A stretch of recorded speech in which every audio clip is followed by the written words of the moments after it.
What's going on, everyone? It's Nina Infinity. Welcome to my channel. On this Wednesday, it's Infinite Talk, and I'm back again with my dear friend John Talks. Hello, hi. Hey, what's up, Nina? How you doing?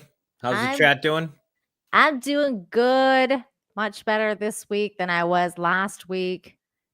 I mean, it's been a minute since I seen you.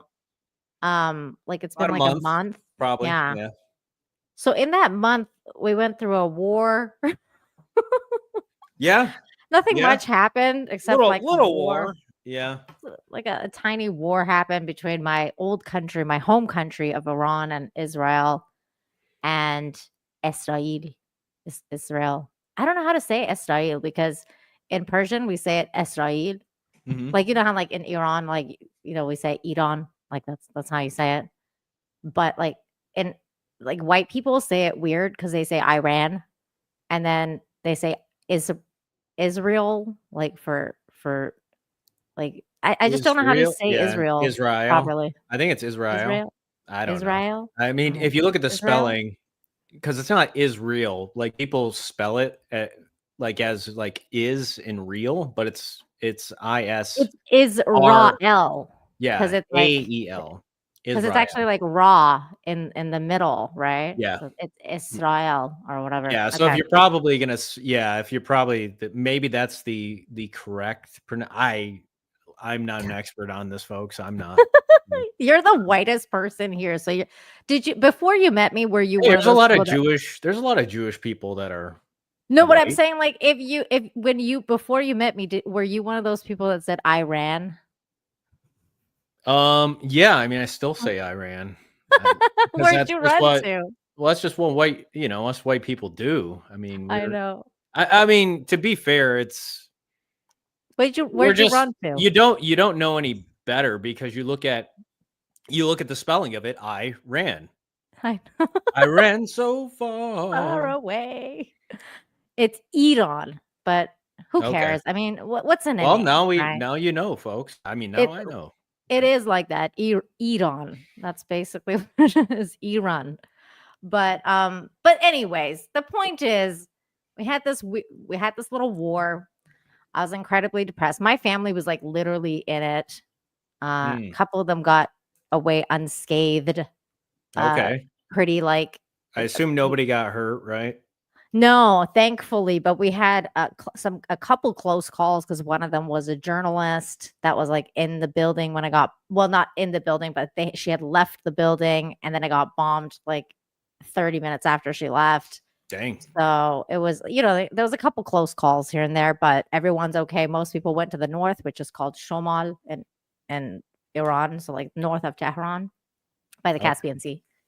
So they kind of like went there for a minute to get away from everything. And so everybody was thankfully okay, thank God. But for a minute it was touch and go because you don't like they cut off the internet. You didn't we couldn't hear from anybody, and it was kind of scary. And I was really a little disappointed in Trump for a minute, at first, and I thought he was going to enter and the things he was saying because he was going pretty hard for a minute there, and then he was like calling for regime change, and I was Yeah. like, "What the fuck's going on? Like, what the hell?" And then all of a sudden, he like flipped, and I was like, "Wait, what?" Um, and then he called for the ceasefire, and then that was funny. I watched your video on that, which actually made me Which I one? laughed at that one. The one where the one that you made where you were like basically talking about the ceasefire, like he declares ceasefire, then it's like a few minutes later, and Oh yeah. then like Israel's like, oh yeah, we're actually like they bombed us again, like a ceasefire Yeah. is off. And then, like, it was like, oh, a few minutes later after that, it's like Trump is like, don't fucking like send your planes back. Send your planes back. Yeah. So that was a good one. That was a good video because it was kind of like really showing where like what was happening in real time because everybody was kind of like, what the fuck's going on? And then all of a sudden, he's calling for peace, for truce. What were your thoughts on the whole thing? Um I think think it's in Trump's best interest, and I think the interest of America, that I like the position he's taking now, is like he's trying to be the peacemaker. Yeah. That's the position that he needs to take. You know, it's a very complicated situation. I mean, that's the obvious thing, so I'm not gonna Sure. belabor I mean, that. I think it's so complicated that that's why this clip just really hit home with so many people. Because I think and this is when I was less mad at Trump when this came out. And I think this was the most Trumpian he's been throughout the whole thing. So when this came out, I was like, okay, Trump is back, because he was just very poignant. He was just like, these fucking people don't know what the fuck they're doing. Like, Yeah. Yeah, like this is what people, not everybody, but most people that voted for Trump wanted. Like right. And they want the no war Trump, you know. Also, kind of like, it kind of shows like his humanity, in a sense of like, I'm trying to make a deal between these two people, these two like kids that are in a playground, you know, and they're fighting, they're bullying each other. I'm trying to split them apart. And all of a sudden, one kid's like still throwing some rocks at the other kid. The other kid's like, that guy threw a rock at me, I'm gonna throw one back. And he's just like, you know, I'm trying to keep these kids apart, and it's not working, and they're, you know, throwing tantrums or whatever. And then he's just like, these people don't know what the fuck they're doing. And I'm like, welcome to the basically the everyone else's mentality that's been following the Middle East in any capacity for like however long it's been going on. Because I just thought this was the most real moment, because I've been where Trump is at forever, in like this Trump. Yeah, he sounds like he's like, okay, I'm done. Like He's just fed up. I've had like, it. I've had it. I've tried to work with both of you. You know, he's like, I hate all of you now. Yeah. I think this was like a good shift for him, though. I think it's what everybody wanted. I understand. Well, not everybody. Not everybody. Not everybody, of course. No, I shouldn't say everybody, but I think a majority of people that voted for Trump were kind of disappointed when we started getting involved. Yeah. Because I think it's one thing, okay, it's like, you know, it's one thing you're kind of supporting an ally or whatever. And, you know, and look, if Israel wants to, you know, destroy Iran's nuclear facilities. Iran. Right. Iran. Everybody calls it Iran, so I'm just going to say it. Well, I should say everybody probably in this chat, everybody here in this chat has probably only called it that. Just stay true to your whiteness. I support you. Keep going. The only thing is, I get our position in the sense of like, you know, when a country says death to America, okay, you know, we don't want them having nuclear weapons. We don't. I follow that. So I'm not necessarily like, I don't think it wasn't necessarily permanently damaging for Trump. Had he gone any further, it could have went into that territory. The fact that I think he'll be just fine as long as he kind of maintains this position of, I'm trying to create peace between, you know, these two groups of people here. That's probably the best position that he can take. I think it's funny how, well, let me play this clip and then I'll share more of my thoughts. It's so funny. Do you believe that Iran is still committed to peace? Yeah, I do. They violated it, but Israel violated it too. Israel, as soon as we made the deal, they came out and they dropped a load of bombs, the likes of which I've never seen before. The biggest load that we've seen. I'm not happy with Israel. You know, when I say, okay, now you have 12 hours. It's so Trumpian, like the loads of which I've never seen before. I've never seen before. It's always in these terms of an extreme. Like it's every time. Like people have never seen this before. It's like, that's just who he is. It's so funny. It's so Trumpian. You don't go out in the first hour and just drop everything you have on them. So I'm not happy with them. I'm not happy with Iran either. But I'm really unhappy if Israel's going out this morning because the one rocket that didn't land, that was shot, perhaps by mistake, that didn't land. I'm not happy about that. You know what? We basically have two countries that have been fighting so long and so hard that they don't know what the fuck they're doing. Do you understand that? Oh, He just dropped a bomb of his own. my there. my mouth, like my jaw was on the floor when he said that. I was like, oh shit, did he just fucking say that? That is amazing. But you know what? Like somebody just mentioned that the nuclear program of Israel, like the secret nuclear program of Israel, which is true. I mean, like technically they do have a nuclear program as well, which, you know, allegedly what they stole from the United States, their allies. But you know, the just I think on the look, when it comes to Israel and Iran, I'm always like I'm like that meme with that Asian guy that he's like, let them fight. Like, you know, like Yeah. because I'm like, Yeah. look, these people have been wanting to nuke it out for a long time. Like it's almost like just they just need to go at it. Let them do their thing. Obviously, I don't want my old home country to be bombed and whatever, but Yeah, I don't think that is a good nobody idea. wants that. I don't want Tel Aviv to get bombed either. I'd like Jewish people. Like I don't want anyone to get bombed. I think the Anti-war. leaders should just go at it. Just have I them both. agree. Yeah, just do a fist fight, Like a a Hunger duel. Games style. Yeah, something like that. I You know. agree. Like throw Bibi and Khamenei like on some island and just throw a knife there and be like, you know what, y'all go at it. There you Just go. just go. But my point is that like like I just didn't want the US to get involved because when the US gets involved, then it just becomes a complete and giant utter Yeah. mess. The And last thing we want is some preoccupation somewhere for another 20 years.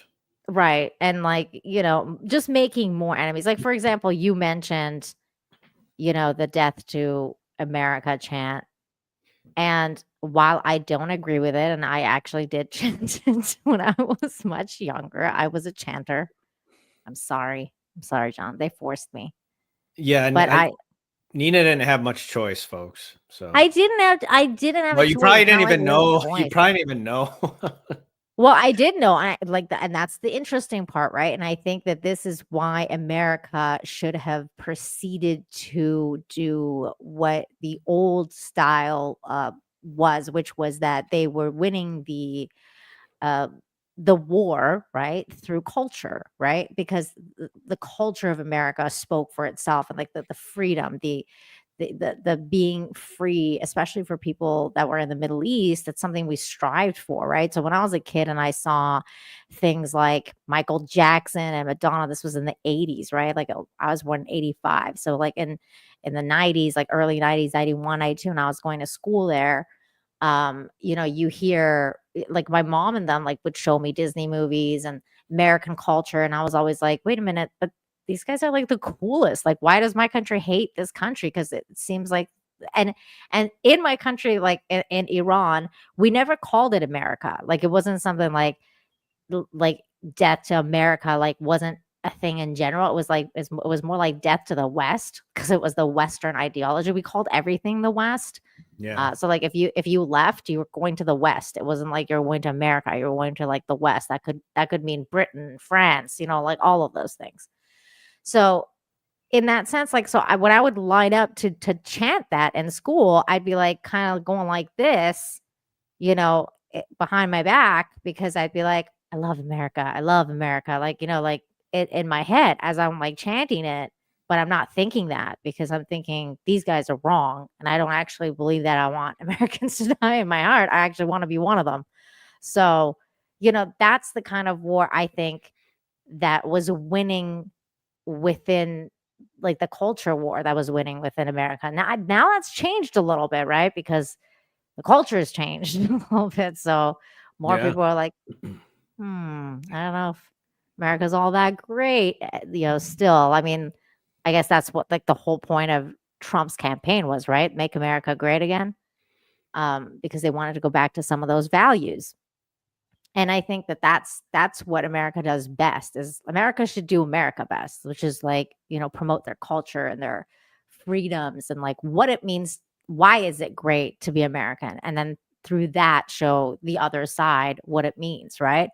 Whereas in like when you're going around bombing countries and regime changing and like doing all Yeah. that kind of stuff, that's when the Death to America chant becomes like, well, we kind of hate you guys because that's what you're doing all the time. Well, that's part of it. And I agree too, in terms of the idea of like, yeah, let's just not be so involved in everybody else's business. In fact, I mean, I kind of like the idea of America just being a complete, which I understand, technically we are a sovereign nation, Mhm. but like the idea of, yeah, let's just be our own thing. Let's do our own thing. Let the world, like, in some ways, it's like a lot of countries need us far more than we need them. And Mhm. the amount of money that we send to other countries, to me, it's just like it doesn't really make a whole lot of sense because again, it kind of goes back to the idea of like, if anything, we're and you just look at any point in history when a country is somewhat of an empire, which I wouldn't say like America is an empire, but we are, still, say what you will, but it is, a world leader. Well, they are a superpower. You are a Yeah, superpower. So in a absolutely. way, yeah. Yeah. Yeah. So, I would but say empirical. Empirical, is that a word? No. yeah, empirical is a word, but empire, the idea is like, if anything, nations would bring tribute to people, to whoever is the empire nation, right? Like, and we Mhm. just like we get like indiscriminately, almost to the point of like, and we have all this debt, Yeah. and yeah. So I'm kind of like the idea of, I don't think this is what the founding fathers had in mind when they founded this country, that we would be so involved in like global politics and everything. It was kind of like the founding fathers just wanted, it's like, we just want our own place to have religious freedom and to not have the King of England and any other nation dictating what we do. We want Yeah. freedom. Those basic principles, that's kind of the idea that I much rather see the direction of our country go, where it's like, Mhm. we have so many resources here. Yeah, sure, we're probably gonna have to go overseas for some things and vice versa, but it's like we should not have our hand in everything, Yeah. or be involved in so And much. I think that that's when this like dichotomy was coming in with the Israel war, the Israel-Iran war, because as your quote unquote allies, Israel was kind of demanding that you get involved. And by you, I mean Trump Yeah, and America. America. Yeah. And I think that that's kind of where the problem was, because some people were like, well, this Well, isn't really our fight. here's the This is your thing: fight. we give them a lot of money, Yes, you do. so you've got the money to buy the weapons or to build whatever you need to build to fight your wars. I think I think you guys give money and weapons, if I'm not mistaken. Yeah. I think it's both. I mean, yeah, it's so this is kind of my view and perspective. Like, I don't have a problem with the whole idea of our allyship with Israel. It's been a Mhm. long-standing thing, but don't make us get involved in your crap. That's kind of my, we're already doing so much for you. Mhm. Just you've got the resources to probably do what you want to do.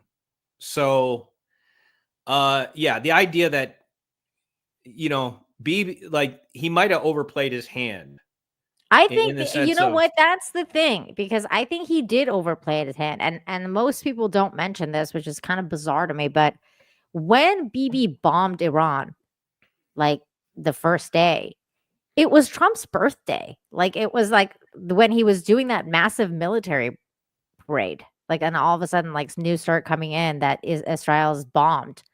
And I'm like thinking to myself, okay, so like if I'm Trump and I'm having a birthday party. It was at the military parade day as well. Yeah. Yeah. And then all of a sudden, like this news comes in, oh, like Israel's bombed, Iran on the day that you're doing this massive military thing. And like, it's not like they didn't know, like where Trump was or what was going on. And he was supposed to be mid negotiations with Iran. Like Iran was supposed to come back to the table. And so Israel was all of a sudden like, oh, we're going to just bomb them. Like, they just went ahead and did it without, I believe without Trump's approval. And so I think that that's one of the things that I was just like, if I was Trump, I'd be pretty pissed at Bibi. Like, I'd be like, the fuck, it's my fucking birthday, man. Wait a day. Yeah, like you couldn't wait a day. You couldn't wait until they came back to the table because they were about to. And the answer to that is like, to me, it's a rhetorical question because the answer to that is no, because Bibi is in such hot water with his own government and with his own constituency. They want him in jail. I mean, this guy is wanted by the International Criminal Court. He's wanted by his own people. They wanted to throw him out. He had the lowest polling numbers ever before the war started. And they've wanted to arrest him for a long time. And the only reason that he keeps escaping this is because he keeps making more wars. And and he's canceling elections. So he's kind of like Zelensky in that sense. Like he's like, oh, like we can't have an election because, it's wartime. Yeah. Yeah. So he just keeps renewing this conflict. And he's like the only person that's benefiting in all of this. So it's just like if I was Trump and I think back to previous things that Trump has said about Bibi, which is that like in the past, Trump has said that he's not a fan. Like he's never been a fan of him. They've always kind of been at odds. And now Trump, and I'm talking like years ago, like, many, many years ago before his first term. He's always been at odds with Bibi. So it's just for him to do that on his birthday and they're in the mid negotiations and all this stuff and all these demands and all these things. And it just seems to me like that's why you got that clip of him saying they don't know what the fuck they're doing because, you're getting a lot of people that are kind of going over Trump's head and Trump's just like, dude, what the fuck? And what are we doing here? And use it. I'm giving you all these aids. I'm giving you my country is giving you all this stuff instead of you being thankful. You are just going around doing everything you're going over my head for everything, and that would get annoying after a while if I was Trump, especially with his ego. He does have a pretty big ego. Yeah, but he's in some regard, it's like. He does, but I think you want somebody with a, you want somebody with a tiny ego to be in the. My point is with his ego, he would get mad. I would get mad if I was him. Sure. I mean, I think any reasonable, any reasonable person, and I think it was kind of his way too of just like I'm going to throw my weight around, and here's how I feel about the situation. I think you're both. Yeah, I think you both just need to knock it off. Yeah. Yeah. And I think with NATO, I think there's going to be enough pressure, hopefully on both countries, to the point where things just stop, Well, I think right now we're going to have a stop for a while because both countries kind of beat each other up quite a bit. And I think right now it's going to be cleanup time, you got to go figure out the damage assessment. I'm sure there's a lot of injured, a lot of, people need aid. So I think now they're going to damage control mode for at least for a while. We'll have to see what happens in a week, when they've assessed some of the damage and then they're like, okay, maybe we'll start again. I don't know. But for now, I think they're damage control mode to figure out, how badly they've been damaged and everything. But they both did give each other kind of a black eye. So on both ends, I think it was pretty crazy. Watching all the missiles get hit both cities. I hadn't seen that in quite a bit. It was funny too when when Donald Trump was like, I declare this war over. It shall be called the 12th Day War. And I'm like sitting there going like, bro, it's not over yet just because you called a ceasefire. What if they bomb each other again? Well, I think that's, I think that's just Trump, where it's like, I'm going to say this. And they it might shall not, be. they might not agree, but now if they Right. do anything differently, now, okay, well, now I've got a reason to be pissed at you. Now I've kind of got a way to get myself out of this situation that I've gotten into. Yeah. In terms of like, we dropped some bombs in Iran. And that didn't go, even if you look at the polling for Trump, I didn't look at the specifics, but obviously dropping those bombs and getting involved in Iran is not going to help his poll numbers at all.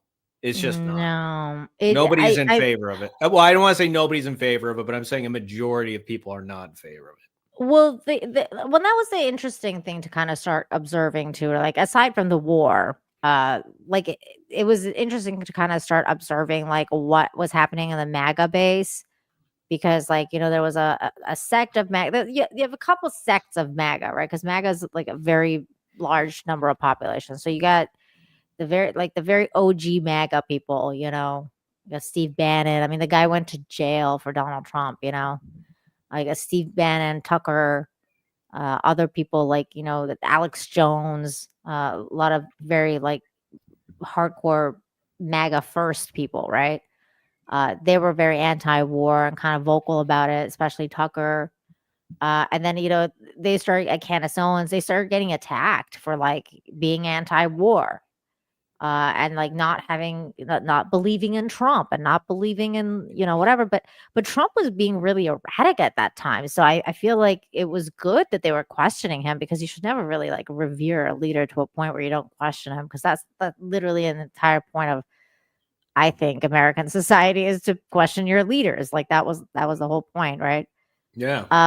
And then so once they were questioning him, and then the other sect was like, no, like Trump would never do this, and they was trying to get disenfranchised because they're like, oh shit, like he actually did bomb and he did do this stuff. And then there was like this other sect, which are like just like the cat turds, which are like kind of like just like kind of like the cult of Trump. Like they're like, Trump can't do no wrong, and anything he does is good. And if you're like not on like a not believer, then you're the enemy. And they started to like turn on themselves. Like there's like turning on the Hodge twins and like people that are very MAGA, like Republicans, and that was weird to watch, because I was like, this is just a weird thing to see, like people turning on each other, like they're supposed to be on the same side. Yeah, you kind of see how fragile things can be. Like when, but when a leader, here's the thing. I think when a leader kind of goes a little bit off brand or off script. Yeah. And I think they were saying that, especially when he dropped the bomb, like, especially when bombs actually got dropped, that we actually dropped those bombs. Like that's, I think, that kind of took things to a different level. You did. So yeah, but you kind of, you're always going to have people that are just true believers. Like you said, like it's people that the leader can do no wrong whatsoever. Blind, like, you can call them blind followers, I guess, because that's what a blind follower does. They just follow no matter what. Yeah. They don't question or anything. So, but that's always going to be the case with any leader. And I agree. You're going to have some sect of the followers that are like that for anybody. And especially Trump too. He is a cult. He is kind of a cult like personality. And so he has a cult like following. Whereas presidents, I don't know. Presidents usually don't have. Yeah, I mean, I wouldn't say like Biden. Like, I don't think had that. Like, you have to have some level. You have to have some level of charisma, some level of aura. You know what I'm saying? Okay. But hold on. To be a cult. Because hold on though, Biden did have that. Like prior, like maybe like it was like the anti-Trump cult. Like that's how strong cult of a cult following Trump has. Is that he created a whole anti cult. That's true. It's all That's like, true. it's not even that Biden is, it had nothing to do with Biden. It's just No. I mean, Trump like, is okay. such a polarizing figure. There was like an anti-cult that started because of him. Because of it. No, but I mean, like, when Biden was like, had all his faculties, like his first term with Obama, like he was like, Okay. very like, he was presidential. Like he was he could carry a conversation. He was a politician. He had fans. Like there was people that were fans of Biden. That's why he, was nominated to be president. Here's the thing. There was fans of Obama. There was definitely Obama yes. had, Obama had charisma. Like he did have somewhat of a cult like following. Well, that's also because he was black. So I think there's a difference in that, because he was like the main black politician that was going to become the first black president. I mean, that was a big thing, That was a part of it for sure. Like that was a part of it, but he was a little bit younger of a president, and he did have a certain amount of I guess you could say swagger to him. Like him or hate him, there are some like undeniable, like if you take a step back, you kind of see like he could talk. He was like very like smooth, and like he could like he had a lot of neurolinguistic programming, so he knew how to talk to the best of them. As his presidency went on, though, I felt like I think it took there was like a wear and tear that happened, and he wasn't necessarily the orator that he was when he got into office. I do Definitely think not. He was a lot sharper. He was a lot better. But by the time he was out, he just wasn't, at least oratorily, like he was not. He didn't seem as sharp as he was. But 8 years as president is going to probably put some pressure. Dude, he aged. Like I remember, like when he went in, he was much younger, and it was like by the time he left, it was like he was like visibly different. Like you were like, whoa, he aged in 8 years. That was like 20 years in 8 years. The presidency I think there's a part of it is just like when some guys go into the presidency, like it is part of just the stress of the presidency does that, puts a lot more gray and white hairs on their head. But also sometimes it is just during that aging period of where that naturally happens. But it's probably both, or it's probably, I think it was both for Obama, because also, like, I mean, he went through a couple wars himself, and I mean that guy, Libya was definitely under him.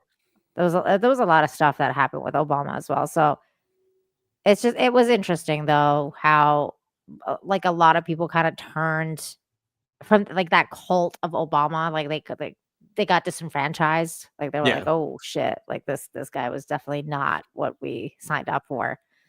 Do you know JP Sears, right? Sounds like familiar. The content creator, the guy that was, he does like funny skits about people. Yes. Yeah. Okay. I know what you're talking about. The redheaded guy. Did you see his thing about the war? No, I didn't see this one yet. Oh, this was good. Let's watch this. This was funny. Here we go. Yo, dudes, I'm getting a little freaked out. Backing Israel for a regime change war in Iran. I mean, I don't know if America should do that. What's the deal with Iran, dude? Well, Israel is telling us that Iran will be nuclear capable any minute now. And, we can't let them have nukes, right? Those sound like WMDs. Gotta go in, get them, smoke them out, Well, do you think they actually have nukes? Did someone say they have them? Yeah, Israel keeps saying they do. Bro, those are WMDs for sure. That's airtight. They can't just make that stuff up. Yeah, I don't think that could ever happen. Someone's not trying to fool us? America couldn't be fooled into joining a war. I've got some questions. It's just Israel's prime minister just said that Iran is days away from having enriched uranium. But he also said the same thing in 2015, 2012... and 1996. Foreign intelligence informing our intelligence is the most accurate intelligence. How's he been prime minister for so long? I mean, Iran does have a dangerous regime, and we don't want them to almost have nukes anymore. But would a regime change actually work? Not only will it work, it's necessary to bring long-term peace to a region. Yeah, for sure. Like, could you imagine a future where the Taliban was still in control of Afghanistan? Oh, dude, that would be unimaginable. Yeah, so you gotta get on board Bullshit. with the Iran regime change war, bro. You don't want to be regime change phobic, do you? Well, What the is that in the bushes? I mean, I guess I think regime change in Iran. Yes! Hell yeah. Overthrow those WMD heavy motherfuckers! Yeah, right? Ensure freedom for America by fighting Iran for Israel. Just imagine what those desert scum would do to America if we didn't go to war! Man, probably really bad things. Need I remind you of 9/11? Israel did that too! And it's the least we could do for Israel after all they've done for us. Plus, kind of be anti-Semitic not to. To a speedy and successful regime change war. Very speedy and very successful. Super successful. Bushes are all clear. This one will probably work out pretty well. That Did was you know so there's good. one thing? Yeah. Yeah, that's Oh. like we've got so much history now, you know, like at this point. Yeah. There's It- enough to like learn from. Yeah, Really? well, it's funny. After Trump got involved, there was that. Did you see that meme of him mixed with George Bush? Yeah, I did. Yeah. Yeah, that was Yeah. funny because I saw like Alex Jones tweet that out. It's like, I didn't was vote like, for "Oh, this. shit." Yeah.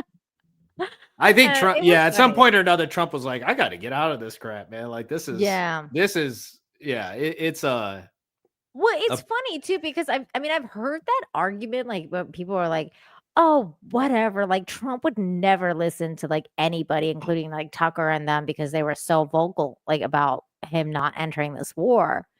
And I was like, I don't know, dude. Sounds like he might be listening to Steve Bannon or Tucker, and he said he even had a phone call with Tucker because Tucker like called to apologize to him about being like so hard about what he said. And he was like, "Yeah, we're cool, like whatever." Because he like, that he threw a couple insults at Tucker too, because he was just like, let him get a TV network so people can listen to what he has to say and blah blah blah, like that kind of Yeah. thing.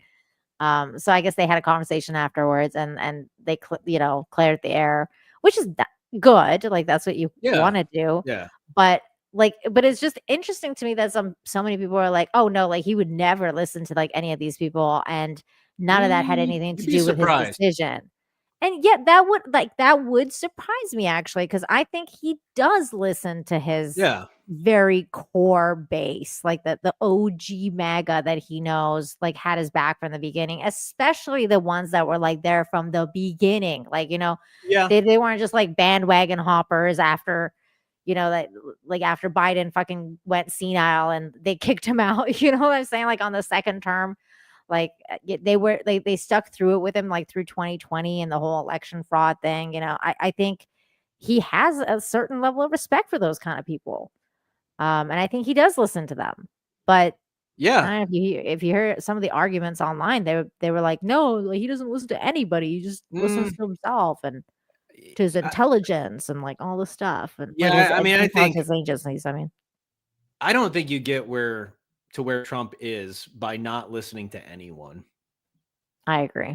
By not taking into account what people are saying.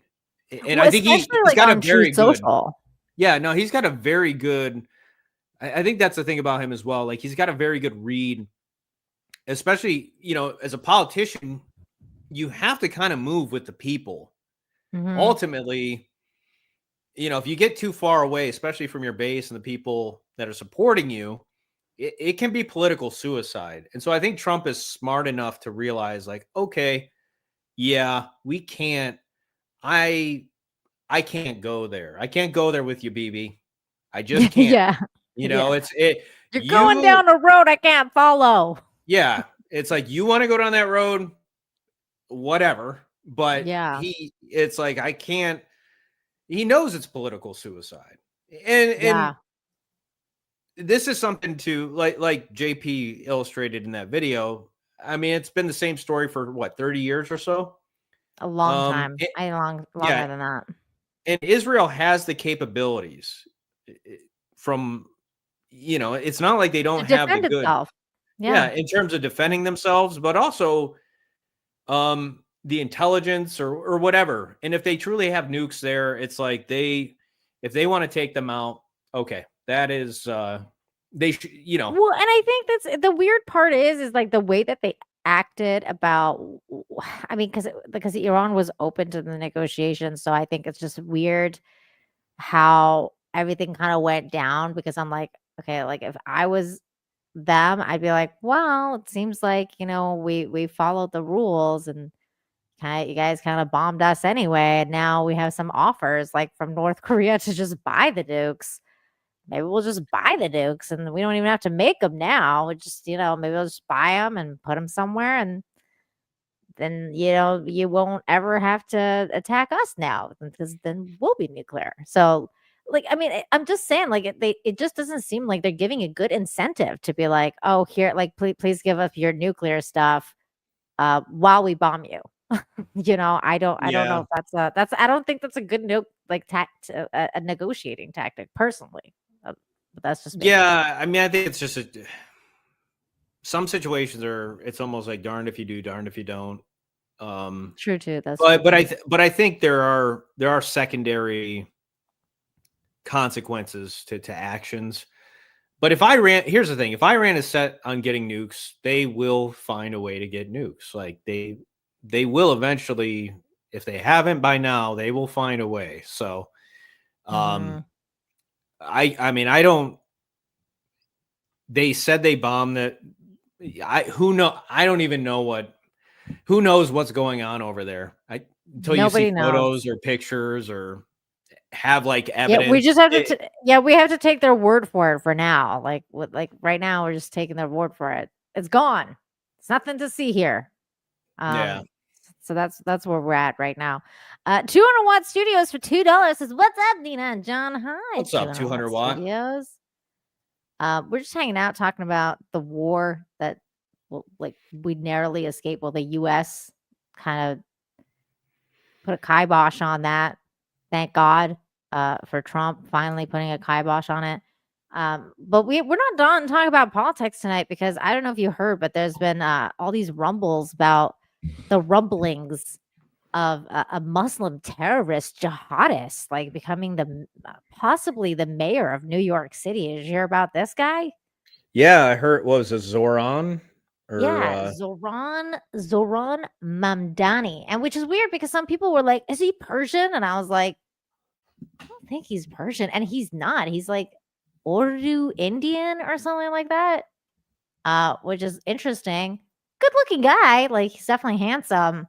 So I think a lot of the lefty women are probably like, "Oh, he's so good looking," but his policies are awful. Like he's so progressive. I'm like, oh very, my God. yeah. Like he's got like extremely progressive viewpoints. Let me bring up some of them, which I find kind of fascinating because I'm like, well, I mean, he checks out for New York. I mean, New York is very lefty, so it kind of checks out. But here's some of them. You got Zohran. Okay, so this is Eric Adams. He's the other. He's becoming more and more right every day. Well, apparently, is he not a Republican candidate? I thought he was. Eric Adams? Like, yeah. No, Eric Adams is a Democrat. But is he? I thought he was. Yeah, Trump came out and defended him when he had those allegations come out against him. There was allegations against him? Yeah, about Adams. What was it? Did he it was something to do with some officials overseas, or maybe he was taking, I forget because I'm just taking in so much stuff every day. But yeah, Trump said that, and this was before Trump was elected or anything, but yeah, he kind of stood up for Eric Adams. I thought this Eric Adams guy was a Republican, and I was like, "Oh, this is why he's a Democrat." But that's so interesting. But yeah, so he beat this guy too. Like, so he didn't just beat Cuomo; he beat this guy as well because he was. I guess this guy was running as well then, because that's what he's saying. He's like Eric Adams gives support the police fighting for our workers, fighting anti-Semitism. That's a big one there. Sanitize New York City and keep our streets clean. And then so this guy, Zohran, says end cash bail. Repeal the walking while trans ban. What? I didn't even know there was a walking while trans ban. What does that Yeah, I'm even not sure mean? what that is. What is that? By the way, excuse me, I stand corrected. Clay is correct. I think I said Urdu. He's Ugandan. He's an Indian, but was born in Uganda, then moved to South Africa, then moved to New York. I think that's correct. I believe. But he was like a baby when he came to New York. So legalize marijuana, which was big deal. Like legalize marijuana is not like, I mean, come on, like it's freaking legal everywhere else. Decriminalize sex work. That's an interesting one. Definitely very lefty. Permit safe injection sites. Again, very lefty, like socialist. Wow. Like have those like everywhere in Canada now. Restrict solitary confinement. What does that mean? When it comes to jails, they can't Like use that as a jails? form of punishment, I guess. Is You what I'm can't- thinking it is. Okay. So when people are in prison, and if they're really Oh, okay. Yeah, Like when they're really it's a bad and they send them to solitary. Okay, Yeah. gotcha. Enact elder parole. Not sure what that is Like all about. parole for elders? I don't know what that means. Oh, okay. Yeah, maybe that's it. Re-enfranchise incarcerated and wires. Which I guess means like So if you're in jail, right. or you're yeah, I'm not sure what Like that I think entails. this is about like giving employment opportunities to like, people who've been to jail, stuff like that. Yeah. Which is against a very liberal stance, but I mean, like if you're going to jail and you've like served your time in society or whatever, I guess you do. Yeah, I no, mean, that's rights, right? I don't know. I mean, Yeah, I'm I not don't think super Yeah, I against think that. if somebody's, paid their debt to society, yeah, I don't think Doesn't sound anybody's awful, Yeah. but I don't know But about. then again, you look at some like these murder charges, like these murder sentences, and like people don't even get like a lifetime anymore for like murder. Yeah, I know. You know Like what I it's kind mean? of Like fucked some up. of the some of the it's Like a like, oh, slap on the wrist. It's like, oh, okay, you did this really awful thing. Like you'll be back on the street in 24 hours. Like that kind of thing. You're like, shit. well, it's just There's hard to no fucking believe law that. anymore. Yeah, I don't know. Somebody could be out in like 20 years and they take the life of somebody else or whatever. I mean, I've just seen some of the sentences I've seen are it's just kind of mind-boggling. Yeah, I Like feel that's that. it. You take a human life and yeah, you're only Ooh. serving X amount of years. I stand corrected once again. Chat is correcting me. He was 7 years old when he came to NY. So I guess he can never be president because he was never he wasn't born in the Yeah, no, United he can't be States. president.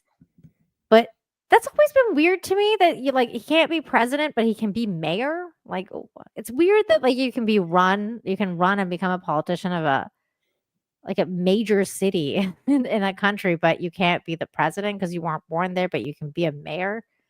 That sounds kind of weird. That's a weird rule to me. Yeah, I mean, I'm okay with it. I think when it comes to being president, though, yeah, that's fine for the standard of that. Where no, you have to be a born citizen, like a natural born citizen. Yeah, I'm saying it should be both ways for the presidency as well. Meaning, I don't think you should be able to be a mayor. Go either way, or yeah, I think you should be a natural born president of a citizen of a country to run for politics. Is what I'm saying. You should be not necessarily just president. If you're doing, I guess you could go for city council, but mayor, well, that's the thing where it's where does it end? But I mean, I personally like the idea of we are a nation of immigrants, and so I don't know. It would seem a little bit come here and have kids, then that's fine. Yeah, right? well, those kids can be president. That's what I'm saying. But You're second generation. but if you come over here and if you wanted to run for office, it's left to the people. The people choose whether or not they want to vote for a candidate that is a natural born citizen or not. And that's New York is, they made their choice. And not to say that that's the, that's a good or a bad thing. I'm perfectly fine with it. If, people come here, they contribute to the, the state, this country. Why not be able to run? Wow, like you're less racist than I am, so that's great. I don't. Yeah, those browns back where they come from. Give it enough time. Eventually, it might overturn the whole being a natural born citizen president thing. I think so. I think that will turn around at some point. I do because progressivism is a fucking cancer. Now that is one office where I will say, like, no, you need to be born in this country to be president. To be president, yes. Yeah. 201 Watt Studios for $2 says mayor of New York is a jihadist job in the world. Jihadist. I get it. But that was good. That was good. 200 Watt Studios. I get it. But it was weird to me though to see people like Benny Johnson tweet out that like this is like the worst thing that's happened to New York since 9/11. I was like, yeah, that's like that's I think that's going too far. Personally, it's a bit of a stretch. Let me bring up that tweet because it's kind of like really kind of. And I hate to say the words politically incorrect, but man. Oh, wait, what's going on with this? Breaking President Trump calls for Israeli Prime Minister Netanyahu trial Monday to be canceled. Witch hunt. He deserves much better than this. Oh shit. Okay, we gotta read this. Hold on. We're gonna go back to that in a second. Breaking news, folks. Breaking news. But this is first I wanted to. Oh, he's made a comment about this guy too. Okay, we got to read this. But first, let me bring up this tweet by Benny. Man, Benny tweets like a freaking 16-year-old girl. Like, I have to freaking scroll down so far. All right. He might have a team. He probably has a team. Yeah. Here is his tweet that I was like, oh wait, this is not the one. We'll go to that in a second. This is it's definitely not the guy that I would vote for, but me either. But I'm also this because I saw a couple of things that made me be like, maybe I would have voted for him. But then I wrote it. Then I read like some of the other stuff, and I was like, oh god. Well, judging by. But sorry, it made me think of this though from The Simpsons. I don't agree with his Bart killing policy, but I do approve of his Selma killing policy. That would be me. Pretty funny. Like I'm like, I agree with like his not liking BB and wanting to arrest him, but the trans thing, I don't know. I don't like that very much. But this is his tweet. It says in NYC in 2001, we will never forget. NYC in 2025 elects Muslim jihadist. That's an awful thing to say. Is he a jihadist though? No, he's just a Muslim. Like what the fuck? That doesn't mean that he's like wanting to. That post has 6 million views on it. It's got like over 100,000 likes. Yeah, judging by his policies, unless he's like working for like the destruction of, like he's working for the destruction of America through like he's an agent and he's working through like, oh, we're going to implement all these liberal policies to bring America down from within. He sounds quite liberal. But that's what they're saying. They're saying like he's like a hidden, like Islamist extremist, like that's like hiding his like like a double agent or like extremist views. And then once he's elected, then he's gonna become like extremist and like bring Sharia law and shit. I'm like, what the fuck? Yeah, I don't know how it's gonna work out for you, you know, like in politics. I don't think that's gonna go over too well if that's like if that's his plan, you know. I don't think that that's what he wanted to do. Okay, let's see this is what Trump had to say about this guy. Let's see. Well, I think the other thing is, you know, the other side's always going to put out whether it's left or right, they're going to kind of like use these fear mongering tactics to. Agreed. Yeah, definitely. I mean, they did it with Trump, but it happens on both sides. So this, and again, I'm not saying I'm voting for the, you know, like I would vote for the guy. Of course not. I wouldn't vote for that guy either. But like, it's just funny to me that they were calling him a jihadist and going as far as like, you know, tweeting out that he's as bad as like 9/11. Like, I mean, thousands of people died that day. That's fucked up. That's a fucked up thing to say. 4,000 plus people died. Yeah, that is like in one day. I feel like that's a really fucked up thing to say personally, but whatever. Yeah. I mean, that's just where I stand. So Donald Trump said this about this guy. It's finally happened. Oh, do you want to read it in your Trump voice? Can you do that? It's not really that great, folks. It's finally happened. I got to get into the mode here. It's finally happened. The Democrats have crossed the line. Zohran Mamdani, 100% communist lunatic, has just won the Dem primary, and it's on his way to becoming mayor. We've had radical leftists before, but this is getting a little ridiculous. He looks terrible. His voice is grating. He's not very smart. He's got AOC +3 dummies all backing him, and even our great Palestinian senator crying Chuck Schumacher. Crying Chuck Schumer is groveling over him. Yes, this is a big moment in history of our country. Did I do well, right?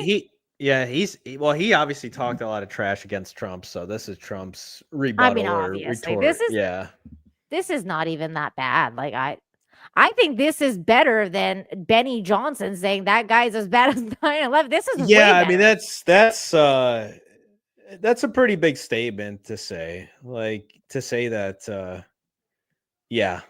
anything correlated to 9/11, you really better I don't know. What are you going to compare?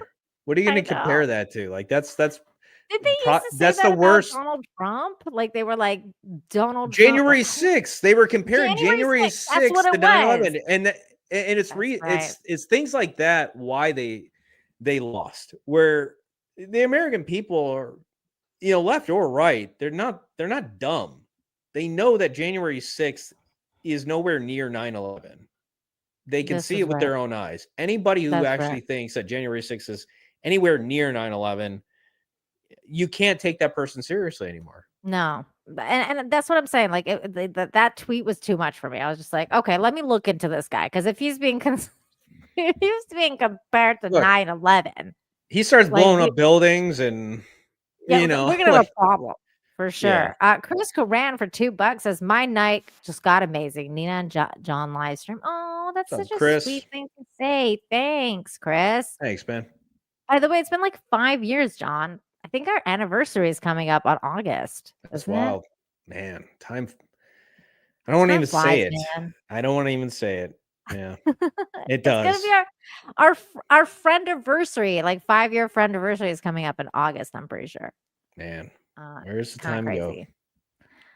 So that was that. Okay, let's read this other thing that he wrote about Netanyahu. Okay, let's see.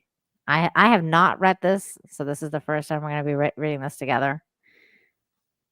Okay, so Donald Trump says, breaking news. I was shocked to hear that the state of Israel, which has just had one of its greatest moments in history, is strongly led by Bibi Netanyahu, is continuing its ridiculous witch hunt against the great war prime minister. Ooh, Bibi and I just went through hell. Wartime prime minister, thank you. Bibi and I just went through hell together, fighting a very tough and brilliant longtime enemy of Israel, Iran. And Bibi could not have been better, sharper, or stronger in his love in capital for the incredible Holy Land.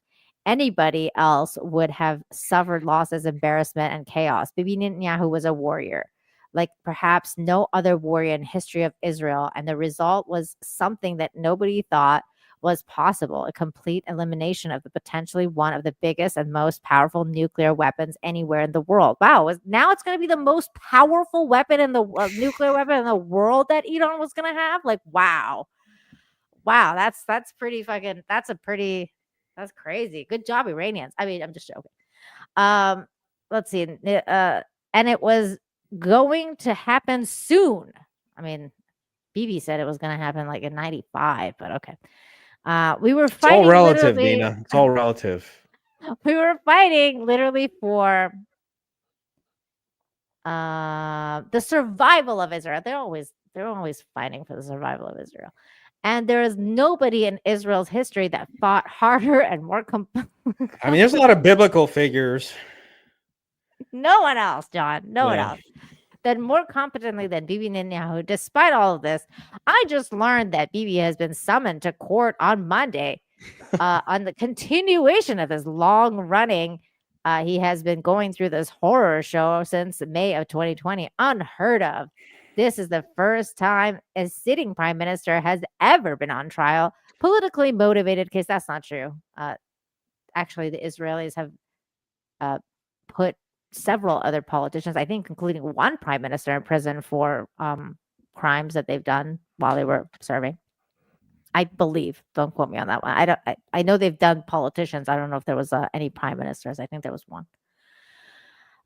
This is the first sitting prime minister has ever been on trial. Politically motivated cases concerning cigars, a Bugs Bunny doll, and numerous other unfair charges in order to do him a great harm, such a witch hunt for a man who has given so much is unthinkable to me. He deserves much better than this, and so does the state of Israel. Bibi Netanyahu's trial should be canceled immediately, or a pardon given to a great hero who has done so much for the state. Perhaps there's no one that I know could have worked in better harmony with the president of the United States, than Bibi Netanyahu. It was the United States of America that saved Israel, and now it's going to be the United States of America that saves Bibi Netanyahu. This travesty of justice cannot be allowed. Wow. That's insane. Yeah, he's definitely and see, this is the stuff that people talk about when they're like he's just so like it's almost like he's been bought by the Israeli lobby. Like, it's so crazy to say something like this when this guy's like literally committing arguably a genocide against his neighbors right now as we speak.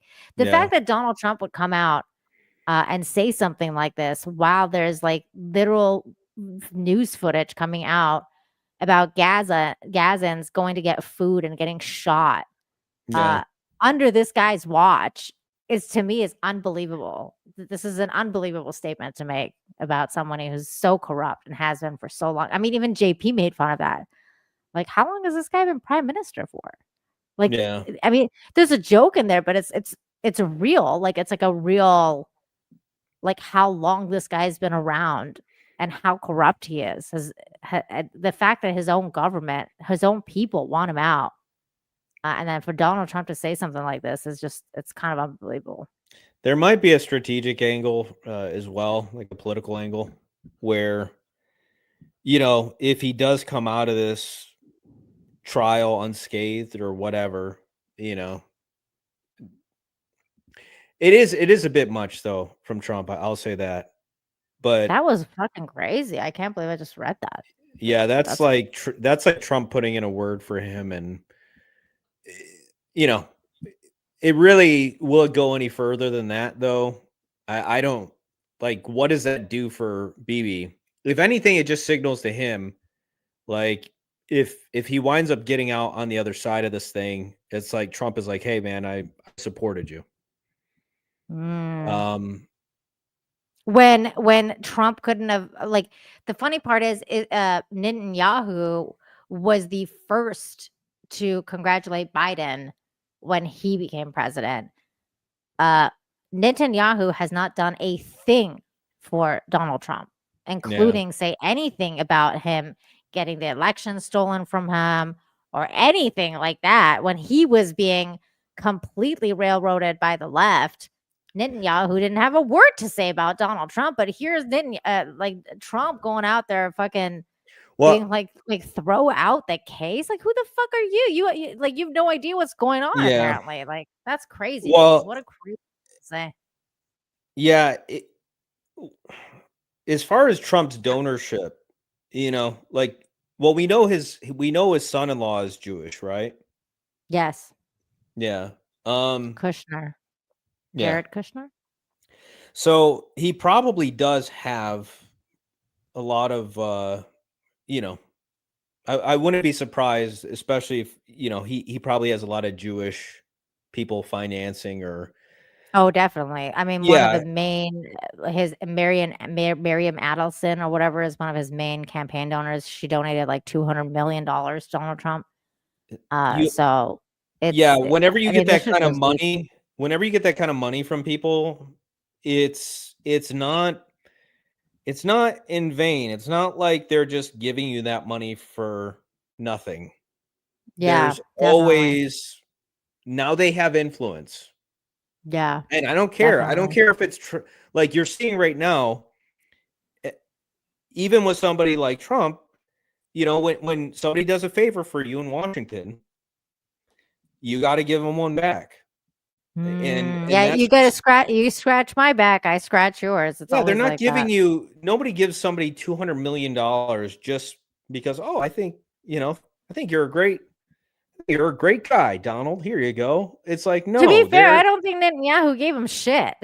Like, I think sure, like the Israeli lobby did. But no, but it's the people. I don't. But it's the people. It's the people who gave him money. That's true. Who they might have their vested interest for whatever reason. I don't know. I don't know what the heck's going on. But if they say you need to get out there and stand up for Bibi or whatever, that's fucked up. What somebody gives you, I don't care. Like if somebody gives you, you think about it though. This is just the nature of being president. Somebody gives you money, now you kind of owe them, and that's how it works.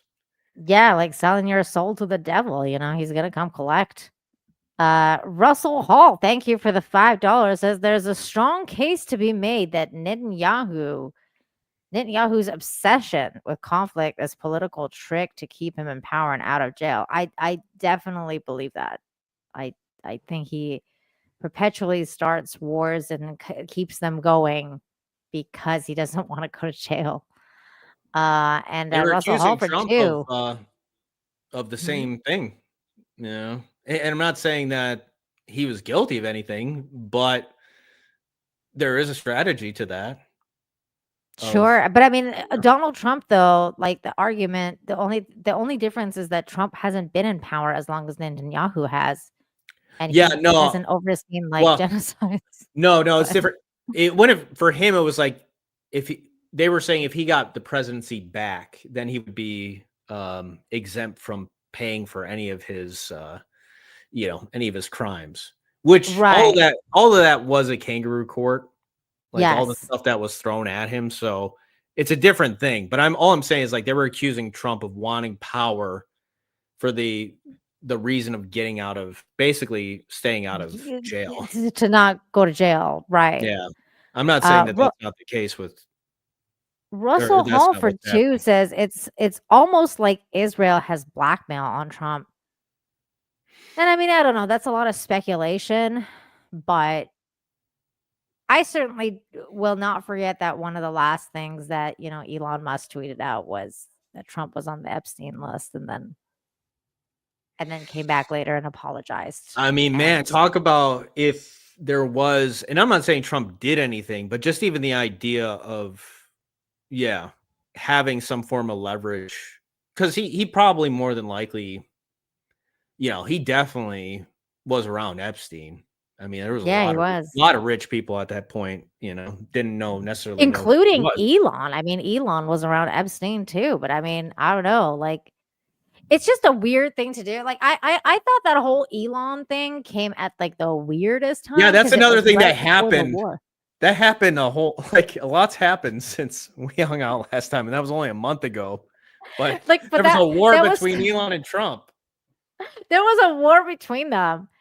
And then, but the timing of it, John, is so weird because like that happened, and then all of a sudden, like immediately after the Israel Iran war started, because it was like I just feel like, I mean, my conspiracy mind just goes into like, did Elon know something was going to happen, and he was just not happy about it. He wanted to jump ship because he was like, what the fuck? Like they're taking Doge away, they're about to start a war. I mean, like maybe he was just like hearing whispers and he wasn't happy about where everything was going. He just kind of jumped ship. I don't know, but it certainly was very weird. Like the timing of it all was kind of fucked up. I think that whole situation was fairly like at face value. He was not happy about that bill. He thought there was too much money being spent, and I think that was Elon's biggest grievance with Trump yeah, the Republicans. Yeah. And I mean I kind of understand that to a point.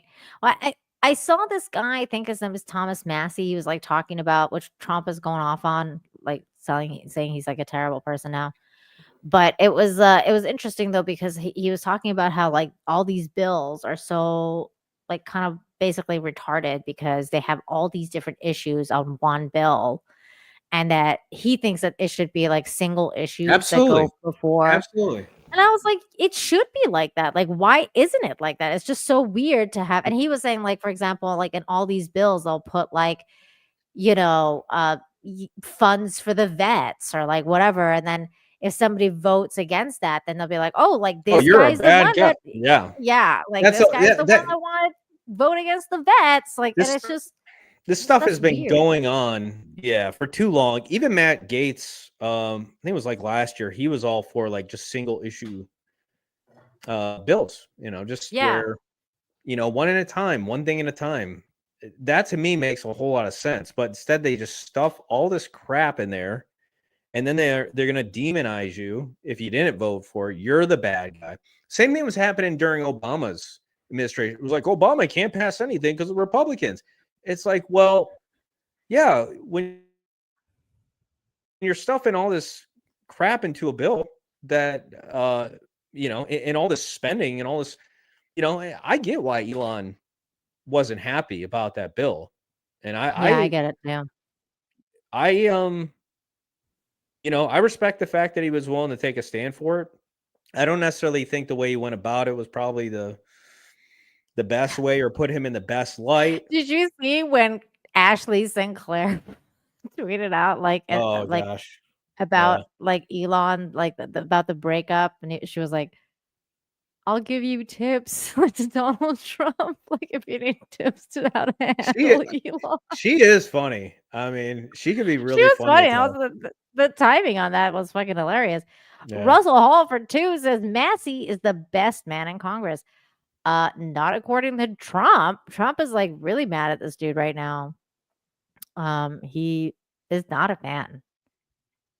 I guess because Massey's been questioning him. Well, he was majorly questioning the war. He was like, "Don't do the war thing." And I guess Trump got mad. Russell for $5 says, I strongly recommend looking up Tucker Carlson's interview with Thomas Massey from just prior to the election. If they vote him out, it's a huge loss. I think I've watched that. I saw some clips of it going viral actually today. I think he was talking about that single voter issue thing with Tucker as well. But I'll check it out, Russell. Thank you. This was the other, like, I mean, we were going to talk about this Eric guy a bit more, or not Eric, sorry, this Zohran guy, because I just saw Eric Adams.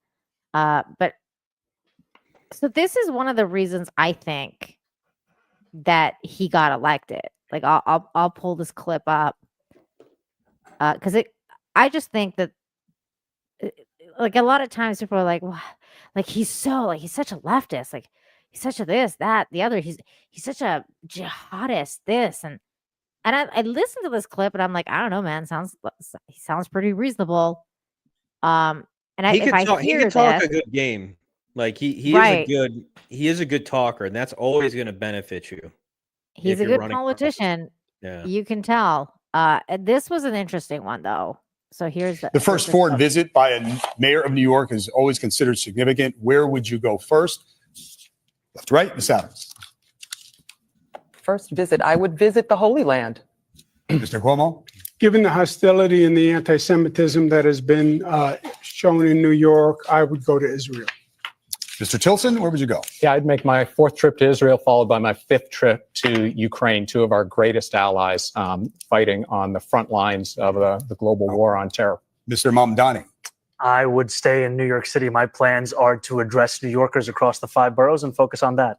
Mr. Mamdani, can I just jump in? Would you visit Israel as mayor? I will be doing, as the mayor, I'll be standing up for Jewish New Yorkers, and I'll be meeting them wherever they are across the 5 boroughs, whether that's in their synagogues and temples or at their homes or at the subway platform, because ultimately we need to focus on delivering on their concerns. And just yes or no, do you believe in a Jewish state of Israel?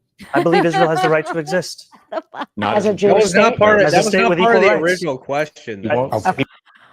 This is such a weird thing. Like, he's Did running for an anybody- American mayor. Like, why are you? Yeah.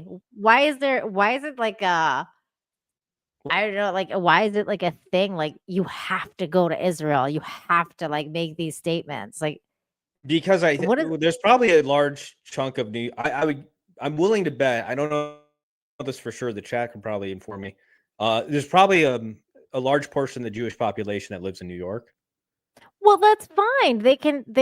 He's talking about going to synagogues and talking to. Yeah, them. no, Like, I that's think great. I saw this clip, and even before he said it, I thought, in my opinion, everybody else, because I didn't even really necessarily think about the Jewish population within New York, but I just thought, like, yeah, everybody here should be saying, I'm not going anywhere. I'm staying here in New York because I work for the citizens of New York. And when it comes to the Jewish people, like, he basically got to the answer I was thinking of. And I'm like, that to me makes, this makes all the sense. Whether if you're Jewish or not Jewish, living in New York, that's the right answer. Exactly, because like him you're going an to Israel American does? mayor. Yeah, what does him going to Israel do for anybody? It doesn't do anything for anybody in New York. And then she changes the question altogether. She's like, "Do you think that Israel has the right to exist?" I mean, is this guy running for president? Like, what does this guy's belief about Israel's right to exist have to do anything with like? And she didn't even say that. She said like Jewish state. Let me rewind it. Yeah. So, do you believe in a Jewish state of Israel? I believe Israel has the right to exist.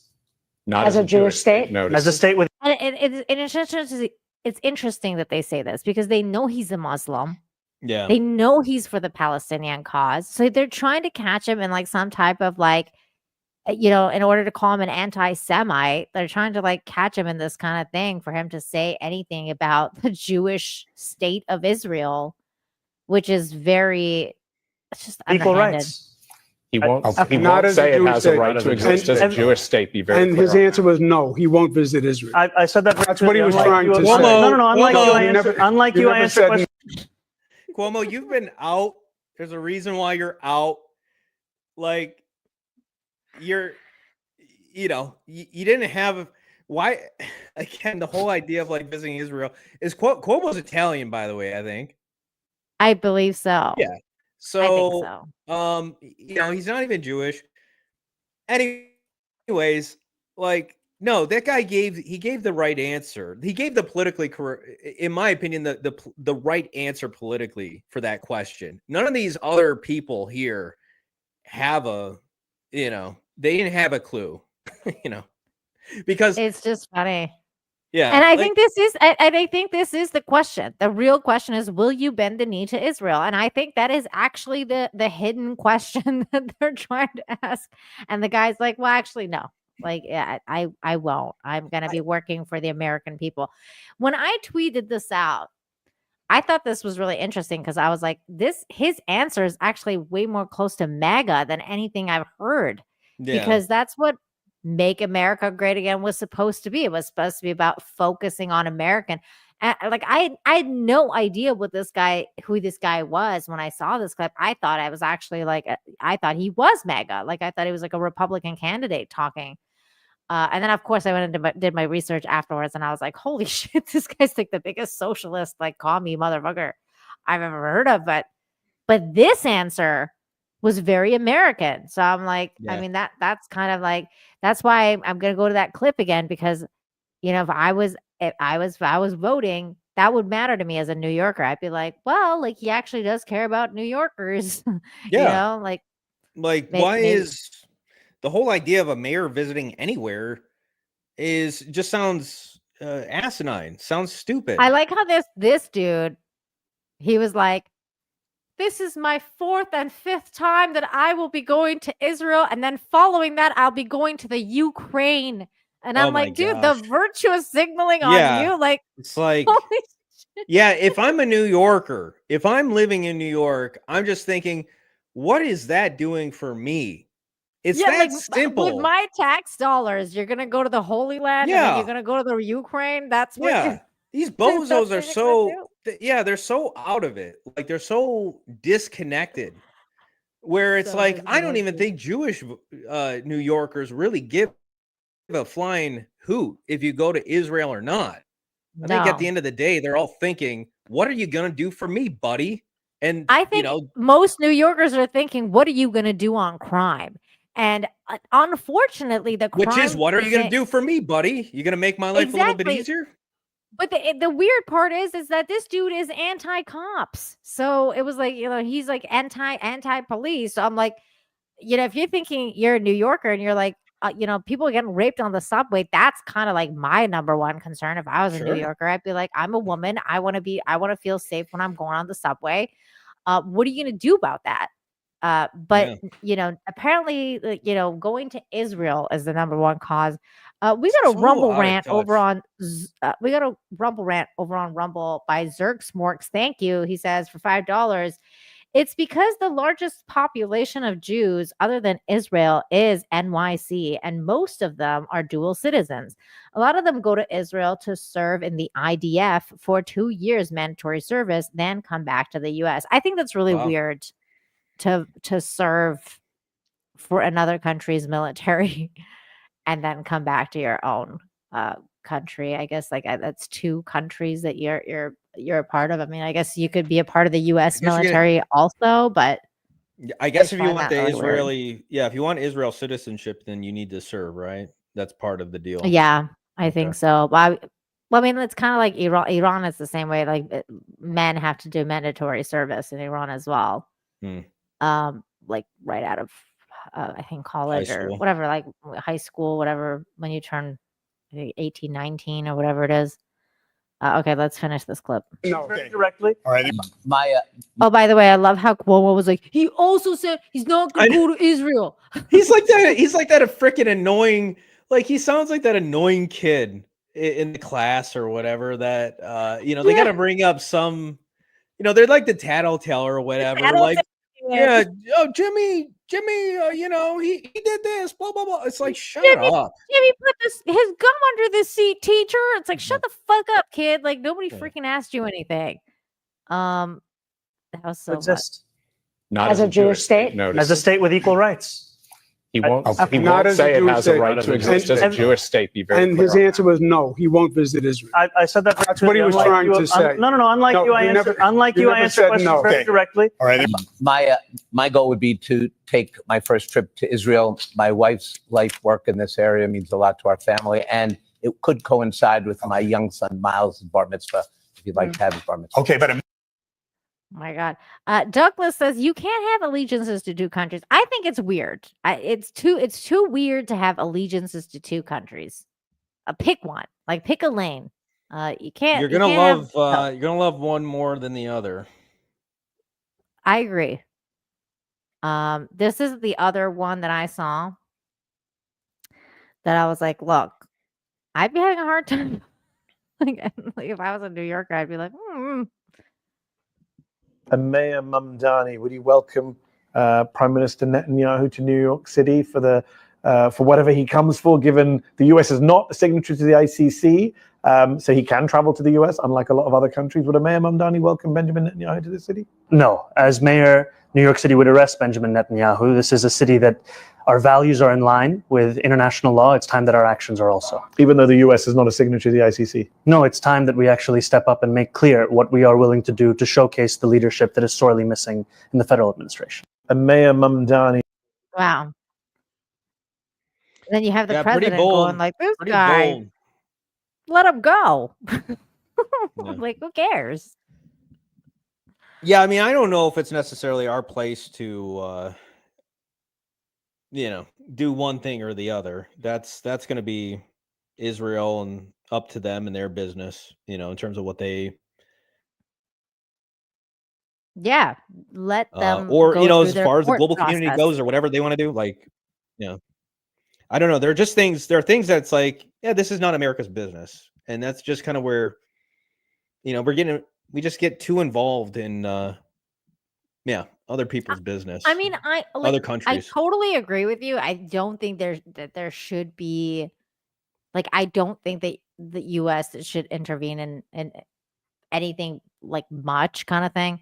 I do, however, think that they should intervene in what's going on in Gaza. I actually do believe that, like, if you think that your ally, so-called, is like, your ally, they're kind of like your friend, like your representatives in the Middle East or whatever. And then you see like videos of literally like children being killed because of this freaking blockade, because they're not getting any food. They're literally starving these people and then shooting them when there's like food arriving. It's one of some of the most savage shit I've ever fucking seen in my life. And like if that's what they're doing, and like they're literally like killing these people, I mean, have you seen what Gaza looks like now? It's fucking insane. Like they're basically leveled the entire place. And you're just gonna let that happen, like that you're not gonna say anything about that seems like an incredible injustice that should be spoken out about. Like in my humble opinion, that's something that if I was a leader, I would be speaking out about. I'd be like, I don't like my ally doing that kind of shit. Please solve your shit immediately. Or, I don't think I can be your friend anymore. Like, if my friend was doing something to somebody, I would be like, I don't think we can be friends if you're going to be, killing people. Stop. Like, I just don't think we can associate any longer. But that's just me. Yeah. I don't know. I mean, there's a lot of,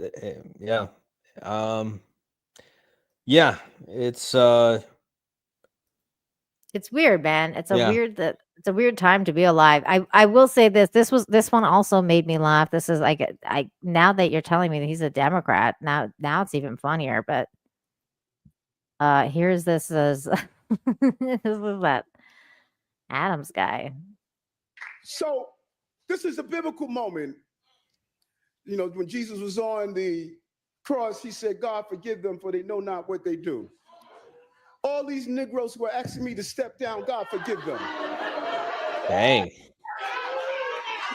Wow.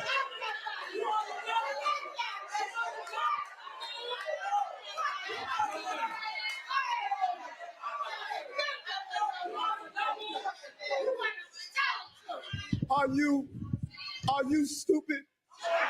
What? This is a biblical moment. Oh boy. What the fuck, man? Here's one thing you never ever should do. Whether you're in politics or probably anything in any anything at all. Like, just never compare yourself to Jesus. It's just not gonna go well, because no matter your circumstance, it's not, do not equate that to what Jesus went through. Okay. Yeah. That's I agree. Yeah. I agree. Like, Crucifixion it should be and, like rule number 1. Like, don't do and that. bearing the sin of the world. I mean, everything's gonna pale. Everything just pales in comparison to any of that. Don't ever do that. Unless you're fucking Cuomo, you're gonna be like, well, like, like, I don't know, teacher. Like, I was the one that was washing people's feet before anybody else and turning water into wine. I mean, like, I don't know. I don't know what I'm going to say. Yeah, But, if but my you're point is yeah, if that's almost you don't deserve you don't deserve to win. You just No. if that's all you got, like he just spit a better game than you, and that's it is what it is. We're going to get to his rap, by the way, in just a second, because he is also, before he turned to politics, he was a rapper. And I listened to one of his songs, and I was like, you know what? This is actually kind of banging. I was into this rap. So Zerk Smorks, though, for $2 over on Rumble says, ICC is a joke. Any country that arrests one of our treaty allies' leaders should be immediately attacked, whether a NATO or any other country. To detain a leader is an act of war, period. Look, man, I mean, like, what is the point of it? Like, why does it exist? If you're going to be, like, breaking international laws, even if you're a leader, like, if you're a megalomaniac, right? At some, like, who's gonna stop you? Like, you're basically giving a carte blanche to anybody to do whatever the fuck they want to anybody just because they're a leader of a country. I mean, that's kind of fucking crazy. That's crazy to me. No, I don't believe that. I think that there should be some sort of repercussions. And if you're not gonna want to be like, if you're wanted by the International Criminal Court, then don't leave your country. Like, that's the thing, right? Like, then don't leave and don't go at other places if you don't want to be arrested. I think that there should be some sort of like, there has to be some higher court that will take the case. You know what I'm saying? Like, they can't just be like any leader of any country can do whatever the fuck they want and kill like so many people and not have to answer for it. I think there's such a the Middle East is such a man, it's a very complex situation going on there, and a lot of these leaders there's just interests that are, you start messing with one domino, or I think that's the hesitancy of a lot of it is I don't know, like, on the one hand, there are people that probably want to do something about it, but on the other hand, like, what's the fallout of it? And also, who's going to replace him? I don't know. I'm sure there will be many. I mean, there's like he's just a prime minister. Like, they can vote another prime minister in. They can, have their democracy. That's the point of a democracy, right? Elect another leader, have an election. They haven't even been able to have an election. This motherfucker hasn't even allowed it. His own people were protesting in the streets because they want this guy arrested. Thousands of people before, I mean, look at what happened before October 7th. October 7th, he was so unpopular. People were like protesting in the streets trying to get rid of this guy. And then all of a sudden, October 7th happens, lo and behold, and we can't, everybody has to go home, everybody. Nothing to see here. So it's just all very convenient. So many convenient things happen for him. And now, conveniently, Donald Trump has been like, oh, he should be just completely let go. And let's just not even look into what he's done. I don't think that's going to, at the end of the day, it's not, I don't really know if it's going to move the needle or do anything, though. I hope not. I hope you're right. It's just something that Trump said, but he doesn't have any authority in terms of like what happens or. I hope you're right. I hope so. I mean, I don't know. I was kind of hoping he would be like, fuck this dude. He ruined my birthday party. Let's arrest him. But who knows? Okay, so here's his rap. This dude was a rapper before he turned politician. And I liked this song, actually. I was like, okay, this was kind of a good song. Make you a countryside chicken curry. By the way, this is like his actual mom in the video, and I think she's like a Hollywood director or something like that. Like, she's in the industry. My name is Praveen. Hello, everyone. Pound and a half of chicken.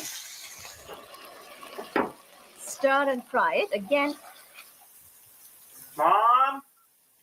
You're living in our house now, Mom. We're not living in yours. Why do I have to keep telling you this? And then on Wednesday, you forget to pick up Nikhil from school. All of your meddling, these questions, and the TV serials. He caused you to lose sight of the fact that you are not a good nanny. Best damn nanny that you ever done seen. Fuck top 5 nannies and fuck top 3. I'm the number 1 nanny, don't fuck with me. Fuck any of the nannies, since they better than Ravine. Cause I'm 85 years old, 85 years cold, 85 years with my family on my back, so I'll last everybody on my fucking haters. Don't know me now, then you never know me later. Say, I be in an elevator to the top, go and find your own way there. Drink another water ball for me by my way there. Not just anyone, but the hair fucking major. At the top, R.I.P.'s. Got a great grandkid, man, fucking ace. Wrapped in the shawl just in case I cool breeze, but you never catch me, better just catch Zace.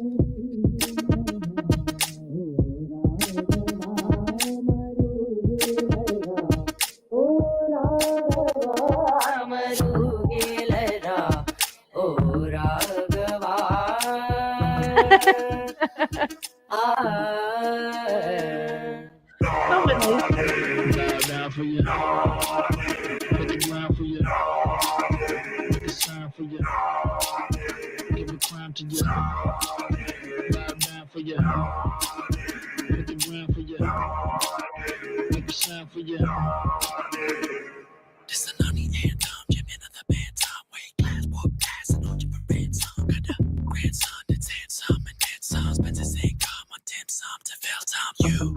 You talking retention. Me, I'm talking expansion. Got the whole squad, yeah, keep them at attention. And I'm not in the business of taking no tension. So, gather round now, celebrate me. I'm your boss, I'm your fucking nanny. Got the doctorate, bitch, so don't fucking try me. Don't need a nano, cause I'm living my G. Kitty, my G. Run this whole city like a Ramiati. Stay setting people up, MC at the shotty. If you see me in the streets, don't be asking Guani. Bow down for you. Make it round for you. Make a sign for you. Give a crown to you. Bow down for you. Make it round for you. Make a sign for you. Go ahead, make a rap for your nanny. Oh, that was so good. It does. Give a dab to your nanny if you're really feeling good. Spin a track for your nanny. Go ahead, make a rap for your nanny. It's a rap. Get the guap, spin a rack on your nanny. Spin the rack. Come through, give a dab to your nanny if you're really feeling good. Spin a track for your nanny.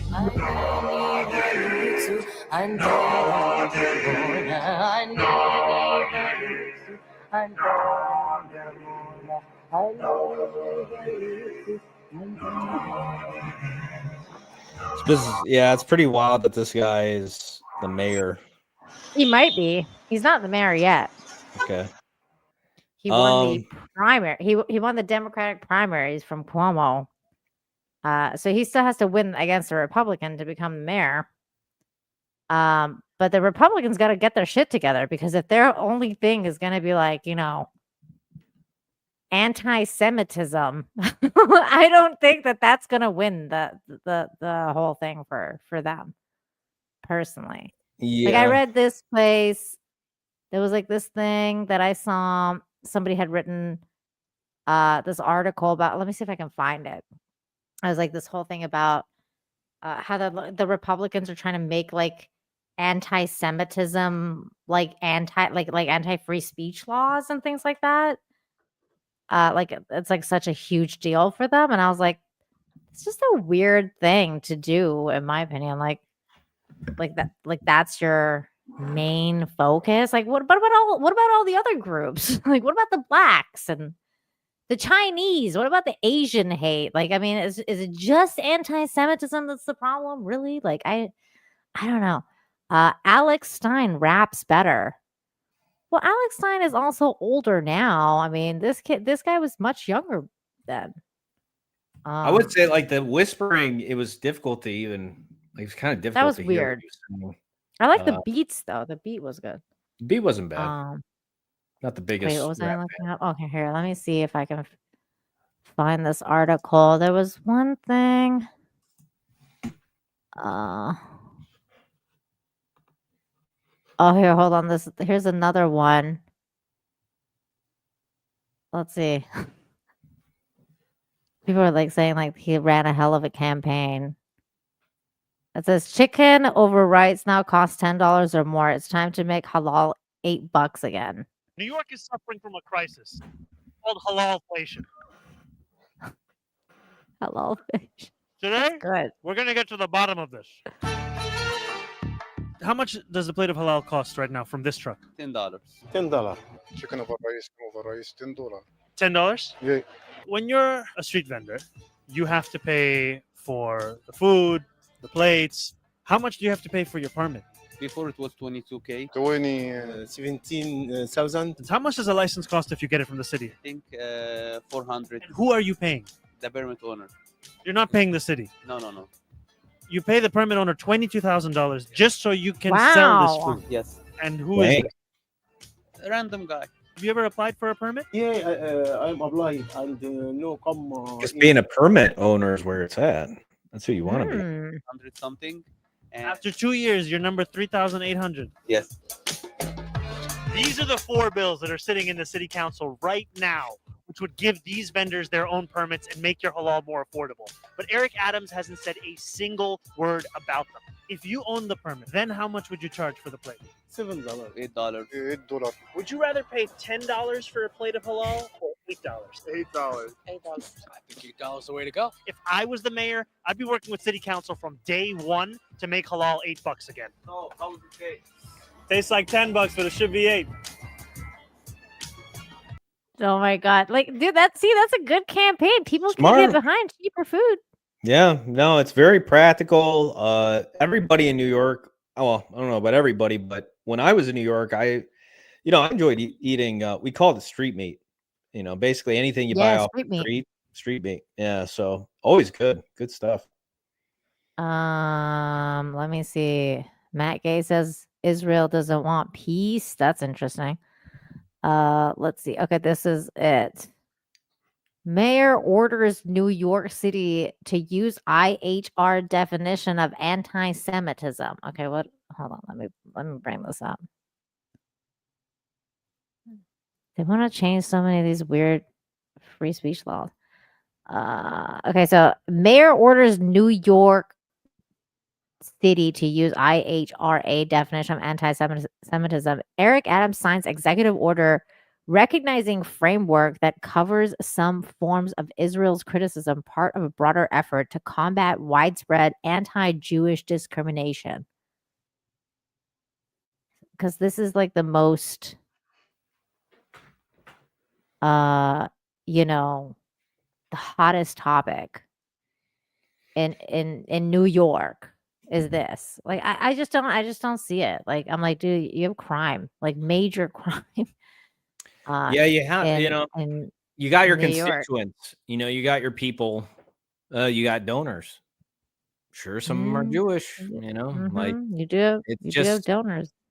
It's how True. it works, It's like people with money have the influence. I mean, that's just what it boils down to.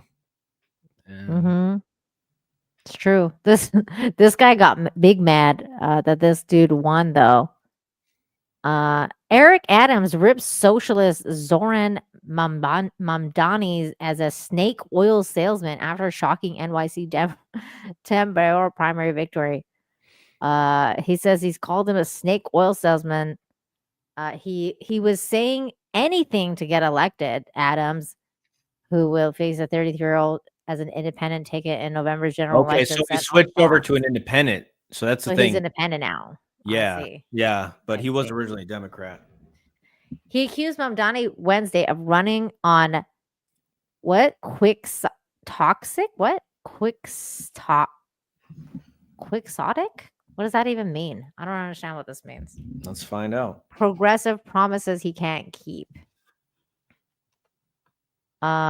Describe someone or something that is idealistic but impractical, often to the point of being foolishly unrealistic. It suggests a devotion to romantic or chivalrous ideas without regard for practical consideration.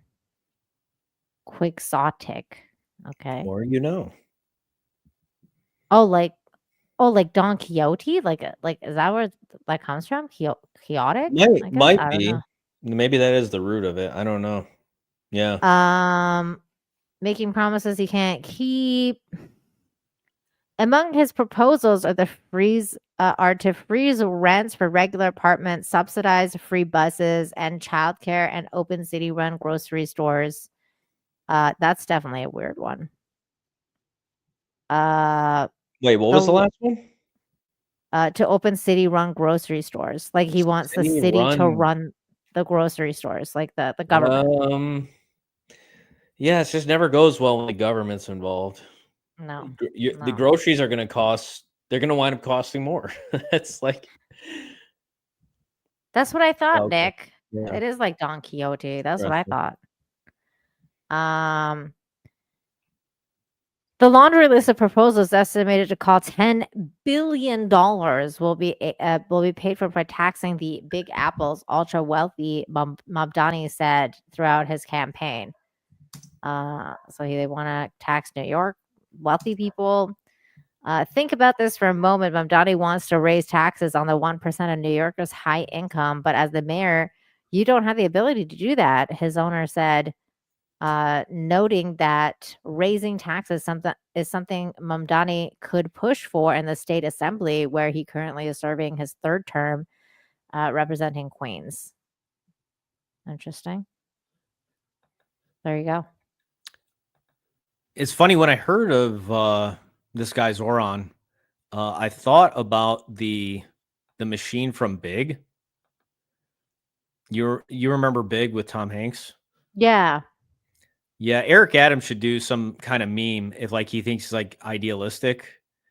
Because the machine in Big was called Zoltar. And yeah, this was Oh my God, I remember Big. this. So it'd be kind of funny if like, yeah, if you're claiming your candidate makes like unrealistic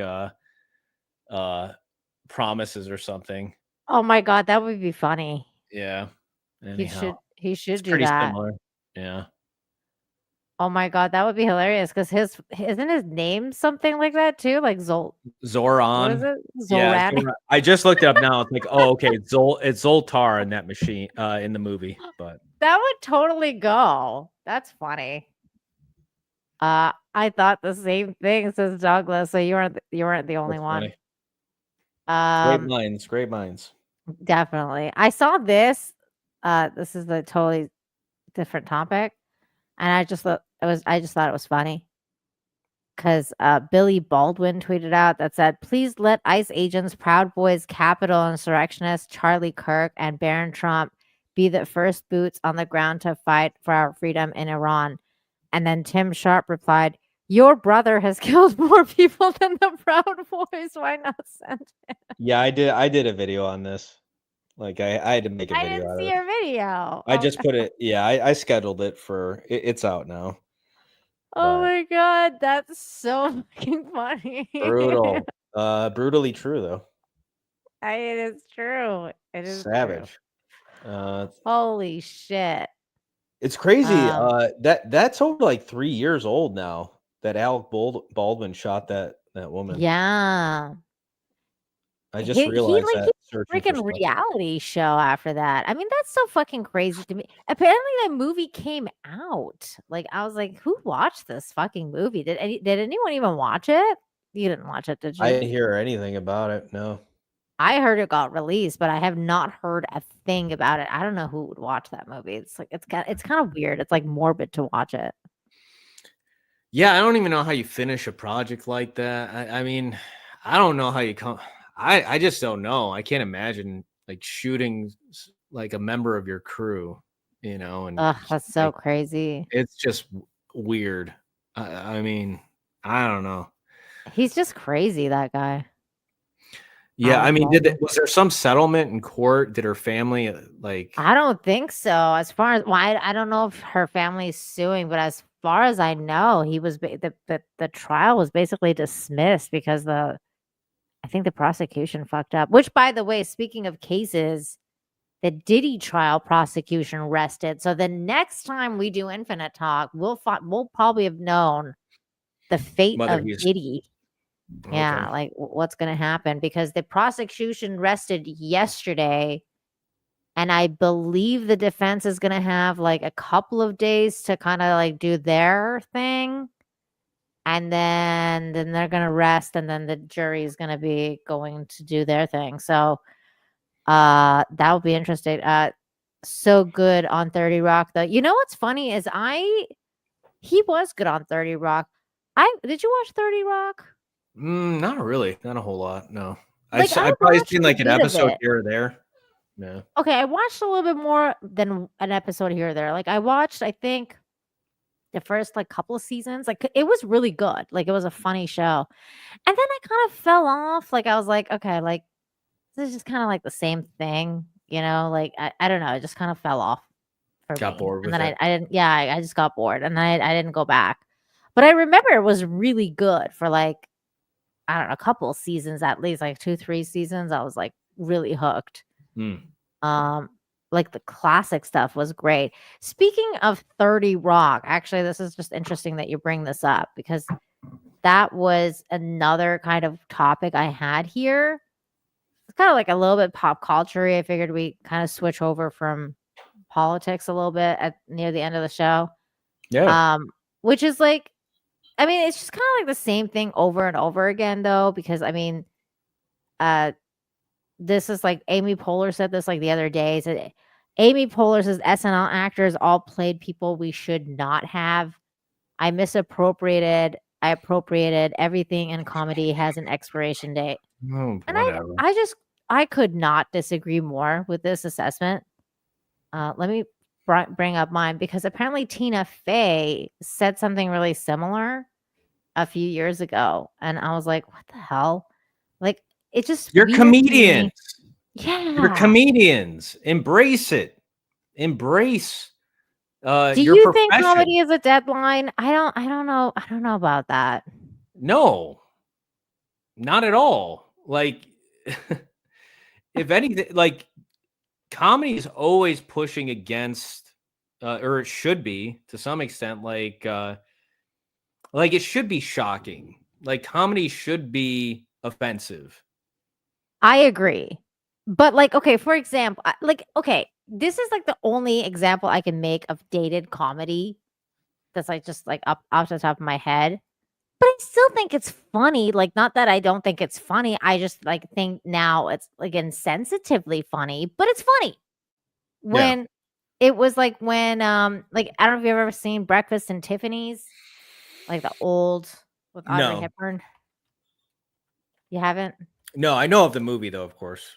Yeah. Okay, so in it, Mickey Rooney was in it, and he plays like an Asian dude. And hold on, let me bring up a clip. Well, there's a thing. The thing of that is, it's not.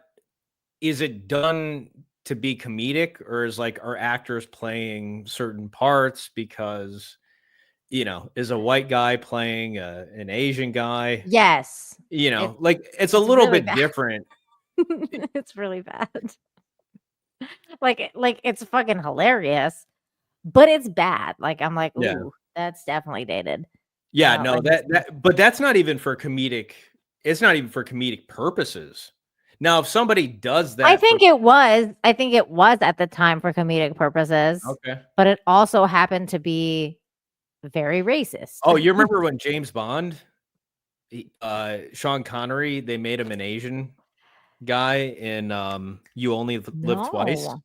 Yeah, that was that's gotten some pushback. That's dated. Here, pull Yeah. that up. Let's see it if you can pull What, it up. Connery? Oh, Connery when they made him When they made him Asian. Because I'm gonna show you this and see if you think this is race. Let me see if you think this is Asian. This Asian. What is this? Asian appropriation. Hold on. Freaking ads for YouTube now are just freaking insane. Okay, hold on. Let me bring it up. Okay, here he is. Sorry, but I lost my key. Are you watching? Okay. Wonder, keep ringing my bell. You disturbing me. You must have a key made. But it won't do any good. I just lose. Look, it's terrible, but it's funny. Like it's still funny. Like Yeah. you can still laugh. And look, the two of us are trying to hold ourselves from laughing like really hard right now. It just is funny. Like you can't laugh. Over me, you must have a key man. It's awful, but it's funny. So Yeah. like, I mean, I get in a sense of like saying like, yeah, it's dated. Like I don't know. Like I kind of understand as a comedian that kind of puts you in a difficult place. But I also think like shut the fuck up because comedy shouldn't be like that. I don't know. I mean, everybody should get made fun of. Like I agree. Everybody, every race, every stereotype. That's just what comedy and people laugh because there's an element of truth to all of it, and yeah, and when what Chris Rock or David Chappelle does his white voice, that's funny. It's funny. It's funny. It's funny. It's comedy. Like I don't know, everybody's so uptight. Here's Tina Fey in 2020. As we strive to do the work and better in regard and be better. I don't know. What does that say? And do better. And do better in regards to race in America. We believe that these episodes featuring the actors in race-changing makeup are best taken out of circulation. So specifically what I'm talking about with that clip I just played, right? I understand now that the intent is not a free pass for white people to use these images. I apologize for the pain they have caused. Going forward, no comedy-loving kid needs to stumble onto these tropes and be stung by their ugliness. Tina Fey 2020. I don't know, Tina. I think you should lighten the fuck up. Yeah, the apology almost makes it like it all makes it worse. Like it only brings like further scrutiny to it, and yeah, I don't know. You're a comedian. Virtue signaling. Yeah, like Ricky Gervais, he just doesn't seem to care. He doesn't even give a He's fuck. very unapologetic about all of it. He's, like it's comedy. And some of the stuff they did on The Office was the British one? No, even the American one was I mean, the American one was fantastic. Yeah. But so yeah, but it's they made fun of themselves. Like I Yeah. love that episode of like one of my favorite episodes is Diversity Day. That's like the second I think it's episode. the second episode of the series. Yeah, like right off the bat. Yeah, and it was written by Mindy Kaling. Like that, she was one of the main writers of that episode. Yeah. And then like now looking at Mindy Kaling, you'd be like, oh man, like you could not write that show now. Like because Yeah. she's so like not like her, it's like the humor has been just like zapped out of her or something. Yeah, I think I don't know. I think maybe when people reach a certain point, they reach a certain point of status. Maybe they're starting to think about like, oh, maybe I'll run for political office one day, or I don't know. Who knows what goes through? Or they want to do like more high stature stuff or highbrow stuff. I don't Yeah.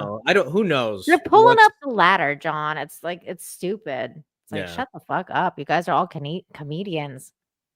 Just Well, laugh. I don't And I know. think when you get people around you, when you have like a social media team, like you get that big where you've got maybe not a social media team, but you have like one person designated to doing your PR, your social media. Now you got a team around you. Whereas like before, Minnie Kaling back in the day, yeah, she probably had an agent. But she didn't have anybody in her ear saying, "Oh, you can't do this or you shouldn't do that or whatever."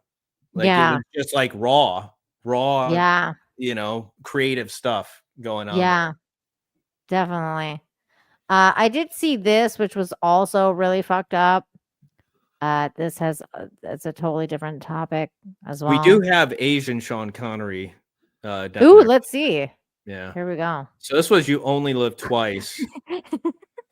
And yeah. Look, he's not as bad as Mickey Rooney, man. I mean, he did the teeth and Yeah. everything. Like Yeah. it was so bad. Yeah, I mean that's Did he do the accent? Like, was he like, I am Sean Connery? Like, did he do like the accent and everything? The plot really doesn't make sense, and You Only Live Twice, especially more so like this part of it where he's trying to hide from. He's trying to hide from people that are trying to kill him, but they ultimately find him anyways. It doesn't matter, and not to mention he's about a foot taller than all of these Asian dudes, so like he just sticks out like a sore thumb. The whole sequence doesn't make a whole lot of sense. That's funny, dude. It is pretty funny. Oh my if you go back God. and watch it. I would have to. I'm gonna have to go back and watch that one. It's been a long time. This is the other one that I saw that I thought was kind of crazy. It says social media influencer Liver King arrested after making terroristic threats to Joe Rogan. Did you hear about this one? No, why did he do it? Well, no, I did hear about it. Why did he do it though? I don't know. I just saw this. I was like, let's read it online. So it says Brian Johnson, an online influencer who calls himself Liver King, was arrested Tuesday in Austin after he made terroristic threats against popular podcaster Joe Rogan. According to the police, Johnson, 47, is the subject of Netflix's the Liver King documentary released in May. According to the streamer's description of the film, the Liver King built an online fitness empire by devouring raw meat and promoting an all natural ancestral lifestyle with muscles to back it up, featuring interviews. Okay, I don't care about his documentary. Why did he do this to Joe Rogan? According to the Austin Police Department on Tuesday, approximately 9:30 a.m., detectives were notified that a subject identified as Brian Johnson, aka Liver King, has made threats on his Instagram account, which has 2.9 million followers, according to Rogan. Detectives reviewed the posts and observed that Johnson was traveling to Austin, where Rogan's based, while continuing to make threatening statements. A spokesperson told the police. The department said in a statement.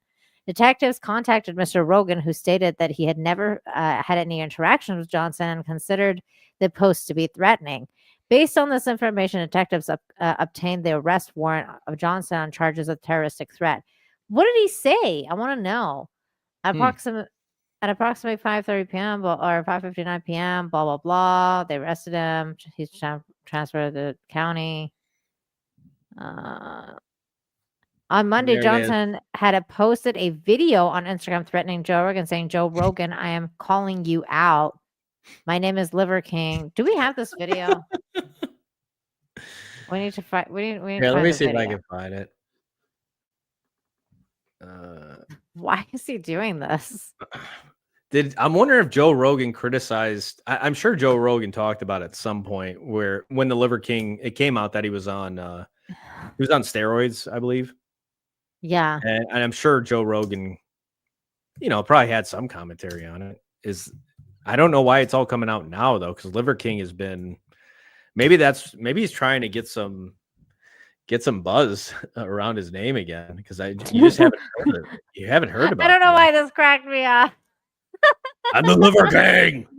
No, Douglas is like James Bond. James Bond. My name is James Bond. That's so funny. I can't say L. I think I might have found the video. Okay. Ooh, yay. Then we don't have to read. The Liver King, come to get you. He looks like he does remind you of like Macho Man. He's fucking crazy looking, dude. I'd be scared of somebody like that. That was threatening me. I'd be like, oh shit. Yeah. Why is the audio in my? Oh my god, he's so fucked up looking. I would be concerned if I was Joe. I take shit. How's that audio? That audio is terrible, isn't it? Let me see if I can switch the audio out settings. Or you could just send me the link, like post in the private chat, and I can share it. Meth King. Dude, this looks fucked up. All right, I'm putting in the private chat right now. Maybe he is like Meth King. Might be. I don't know. He definitely. See, he does seem like he's on drugs. I mean, when you take when that comes out, when you've been all this time claiming that you achieve this physique Gonna make a quick without drugs, and then you get exposed. Yeah, nobody. How many people are going to be trusting you after that? Nobody. Is that what happened? Was he doing drugs? Is that what happened? Well, to I him? believe he was taking gear. Essentially some kind of steroids. to be able to weigh myself right now. In case you didn't know, I take shits on the ground. This is where I lay in the shower. I lay here on the ground. That's my enema bucket. This is my enema bucket right there. What the fuck? This thing went to a place I did not expect. A little too personal. Yeah. Like what the More info than I want Ah. to know. And that's what I'm about to do. Is I'm gonna try and get a shit worked out. Oh my But I'm god. gonna weigh myself so that it's official. It's official. Here's what I weigh. Here we go. What's that weight to? Can y'all see it? Wow, I weigh more than what I thought. It looks like about 192. Official weigh-in. Liver King, 192. Yeah, I've been saving. These are my clothes. These are my suits. I have a black suit. I got a barbarian blood color suit. And what's the other one? Oh, emerald green. Yeah. And I'm like, why would I ever wear white? That's ridiculous. I'm gonna wear it after I beat your ass, Joe Rogan. That one. And when I say after I beat your ass, nobody wins nor loses. There's an outcome. There's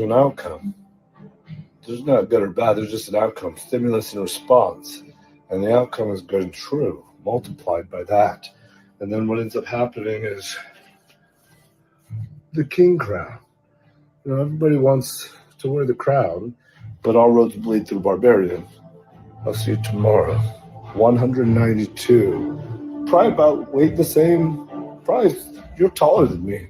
I'm a midget, bro. I'm a fucking midget. Everything that you think, all those things about me are probably true. 192 is true, and I'll probably, if you want, I can cut more. I'll be ready whenever you're ready. Or you can release me of this fight, and you can just. I will say this is the most civilized threatening video I've ever seen. Like he's not like yelling at him or anything like Joe Rogan, I'm gonna go kill you. Like he's not going like that. He's like, I'm cut. I want to come fight you. Like he's been kind of like nice about it. Like this is the most bizarre threatening video I've ever seen in my life. Well, it's like, was there even there's not a fight arranged with Joe Rogan, right? No, I don't. There never believe was a scheduled fight or so. anything. So it's just a weird thing to No. bring. He just brings Rogan out of the blue. Like that's the Yeah, thing. he's like, I just And want to fight you, but I'm smaller than you are. What? yeah, he's so on. weird. Is he Does seem high? like he's on drugs. He's got. Yeah, be on he seems like he's on not. drugs. This does not seem like a sober person's. Welcome me right up Look at his face. He's got like fucking scabs and bruises. onto the show tomorrow, and I will donate $1 million to a charity of my choosing, good and true. That's also a possibility. Otherwise, it's bloody fucking murder, bro. Bloody murder. Barbarian bones. 192. I asked my wife, I go, hey, do we have a scale? This guy has a wife? She's like, yeah, I got to look for it. I said, oh, no, I don't want to bother you. This guy is married to someone? Well, he's not poor, Nina. That's true. I mean, it's is it that hard to believe that somebody married this guy? I mean, he said, dude, he started the house. video with "I shit on the ground." I don't know if many Yeah. women would be into that. I don't know. It's just that's a turnoff. Like if you're a millionaire and you're shitting on the ground, there's a It's a problem. very odd thing for him to say. Yeah, I don't. It's a very odd thing for a person to do. I don't know. Like there is a toilet there, my friend. There is a toilet there. There's no need to. That's what the toilet is for. I would be like, we're divorcing. Like if you're shitting on the I'm taking ground. half. Yeah. Exactly. Like this is why you don't sign Well, a if she steps in it, it's over. It's called a hostage. That'd be enough to do it, probably. Oh my god. Wait. Bizarre. I fucked it up. Gonna make a quick cut more. When I fucking murder, bro, bloody murder. He does say murder. That's definitely a concern. Barbarian bones, 192. I asked my wife, I go, hey, do we have a scale? Do we have a scale? And she's like, yeah, I got to look for it. I said, oh, no, I don't want to bother you to have to go look for it. I'll just go use rads. I was really curious to weigh myself this year. I didn't know how much I weighed. I thought that, like, I don't look like I weigh that much. Whew. I have a gut problem right Hey, now. he put on. Look how boom, boom, boom. He was a lot We're more gonna go try fit and before, dispose wasn't of he? that, some of that. He's By got a laying gut. down It's probably in the stressful. fetal fucking position, and then working the valves. Right here, you go up, ascending colon, transverse, whatever, descending, and this, and then all these. Oh yeah, after a while, sometimes I can get something out. I got these impactions right now. That's my gift. Yeah, awesome, dude. Yeah, enemas every day. My machinery don't work like Does regular anybody machinery. understand what he is talking about? What he is even saying? Does anybody out He there does enemas every day. think he said something about an impaction? I don't know if he's backed up or what, but like, what is he talking about? I know. It's like, why would you do enemas every day unless you're like, I don't know, into that? Like, Well, what inform me on what that's where is a coffee up your rear? Is that what an Yes. enema is? But I don't know if he's doing coffee enemas. He's just doing enemas. He didn't say coffee. He just said regular enemas, which is also up the rear. What is it? That's why what he is that had it. He's supposed- like, "There's my enema machine. Look, What is like, that at the supposed to do? Is that supposed to make you go right or there. well, like what? Or is it supposed to like what? It's supposed to cleanse your colon. Like there, he's like, "There's my enema machine." I'm like, "Oh my god, what the fuck?" But it's supposed to cleanse your colon. Well, I guess if you're I don't know if he's like, there's the carnivore diet, right? Yeah, of course. Yeah. I don't know if anybody else does the carnivore. Do you do the carnivore diet?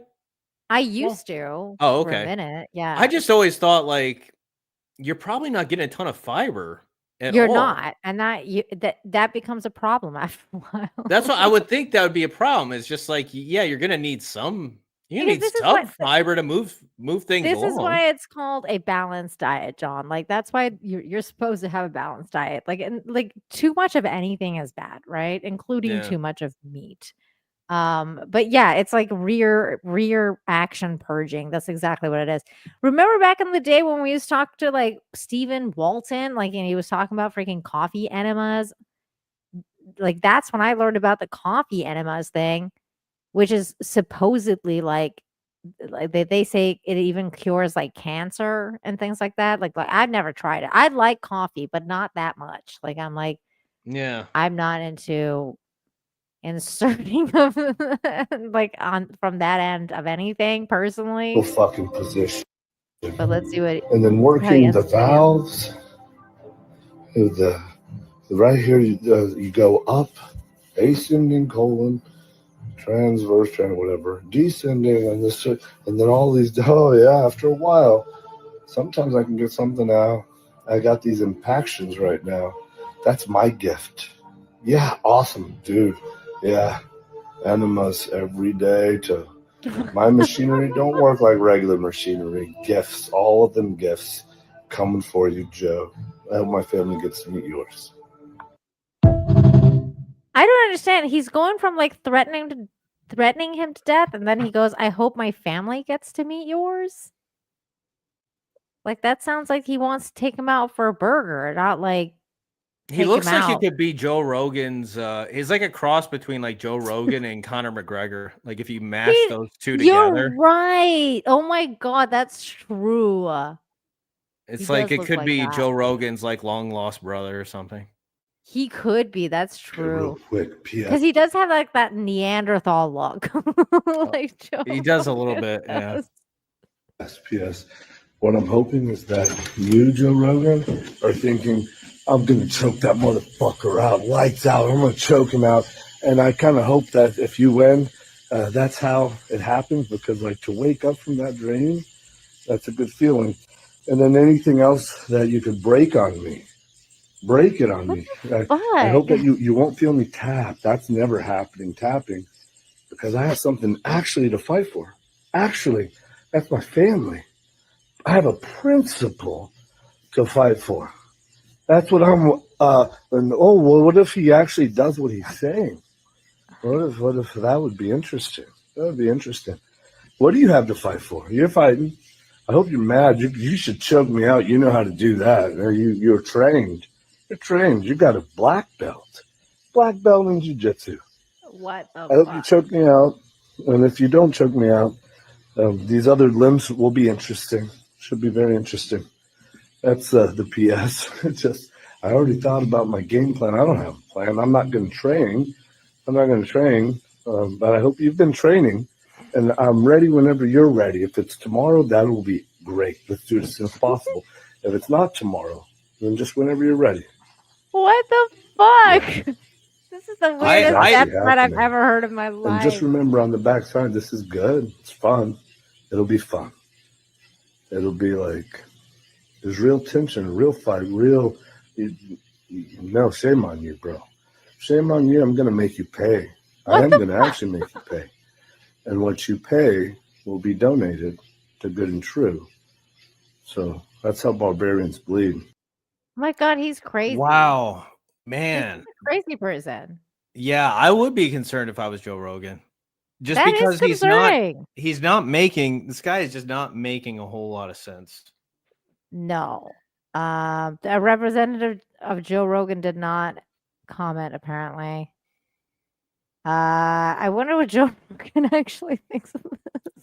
Like Joe Rogan's be like, bro, eat a salad. You know, like No your brain, eat some fruit, get some carbs. Bread is okay.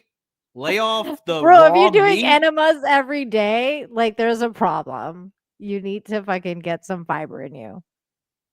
I'm almost wondering if does he do the carnivore diet? Maybe that was his thing. I don't know. It was all like, I don't know. I know think he ate used raw to. meat too. Like, Yeah, didn't he say he does like liver, like he only eats liver? Isn't that why he's called the Liver King? that was one thing. I don't know what else he Um, ate. Yeah, weird. Oh God, people are so weird, man. I don't understand half these people.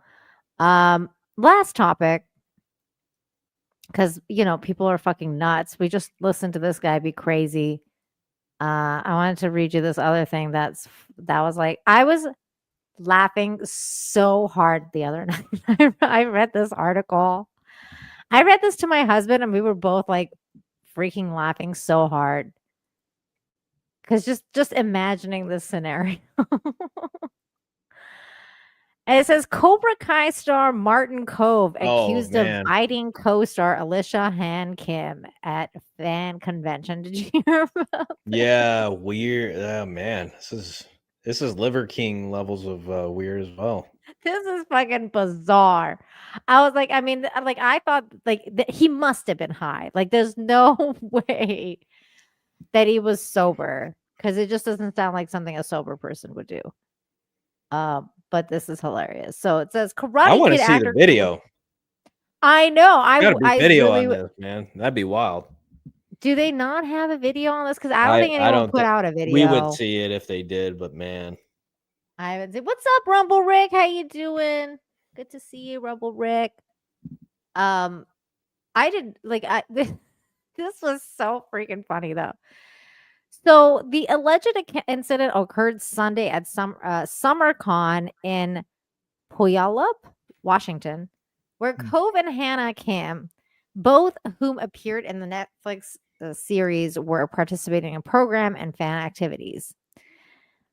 Rep for Kove didn't immediately respond with comment. Neither did Netflix. Because, like, what is Netflix gonna say? Like, oh, fuck. Like, what the fuck? According to the report, Hannah Kim told an offline worker working in the VIP section that after tapping Kove on the shoulder to say hello, he suddenly grabbed her arm and bit her so hard he nearly drew blood. And I was like, Where Can did he bite her? imagine? Like, you just go up to someone, you're like, hey, I come to you, like, I come to see you, John, and I'm like, hey, John, what's up? And you like turn around, you're like, like you're just like, what Eyes is all he bloodshot red. He got fangs.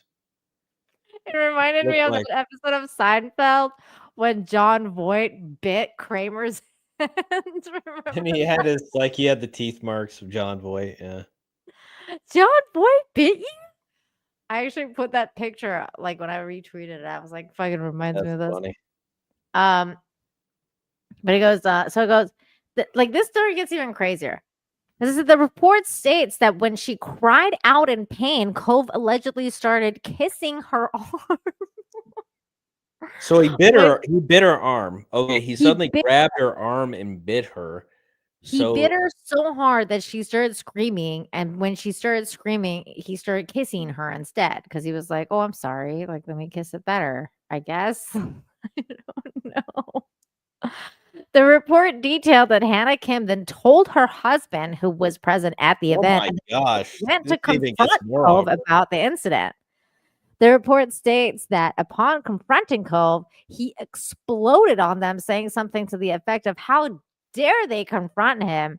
Hannah Kim and her husband asked the reporting officer to step in and defuse the situation. According to the report, Cove claimed that he was trying to be funny, adding that they play fight on the set of Cobra Kai.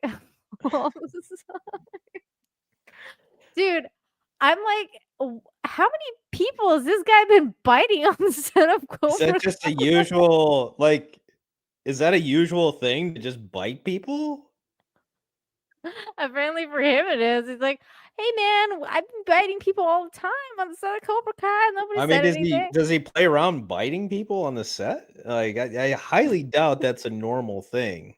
I mean, I get playing around with stuff, but biting. Play around. Dude, playing around is not biting people. Like, that's fucked up. What are you for? Like, what the fuck? He's 78 years old. Hannah Kim reportedly told He's the at that officer, age of I don't give a, you know what I mean? He just he's just doesn't. like, I'm just gonna bite people now. If I feel like He's biting somebody, I reverting. bite them. Oh my god. What are they gonna do? Throw me in jail? And what are they gonna do? Press charges? Strike hard, strike fast. Bite hard, bite fast. If I feel like biting somebody, I bite them. Oh my god, that's too funny. I'm at that age where I just don't give a fuck anymore. I just, if I want to bite somebody, I bite them. Bite you, I'll bite you. If I want to kiss you, I'll kiss you. If I want to sexually harass you, I'll do. I mean, that's pretty. It's a pretty intimate thing to bite somebody. Well, and then when she screamed out, he's going like this. He's like, yeah, he starts kissing her. And Oh then she's my like, gosh! and then he starts kissing the arm. I That's suppose. fucked up. Yeah, I suppose the one thing about old age is you can always claim like, oh, I'm old. I'm I'm old. senile. I Yeah, bit I don't you. know what I'm doing. Did I do that? That's weird. I thought Maybe you liked it. It's just a light love bite. I don't remember doing that. Maybe I have Alzheimer's. It's a friendship bite. Hannah Kim reportedly told the officer that she would not file charges, but wished to have the report filed in case this continues. In case this continues.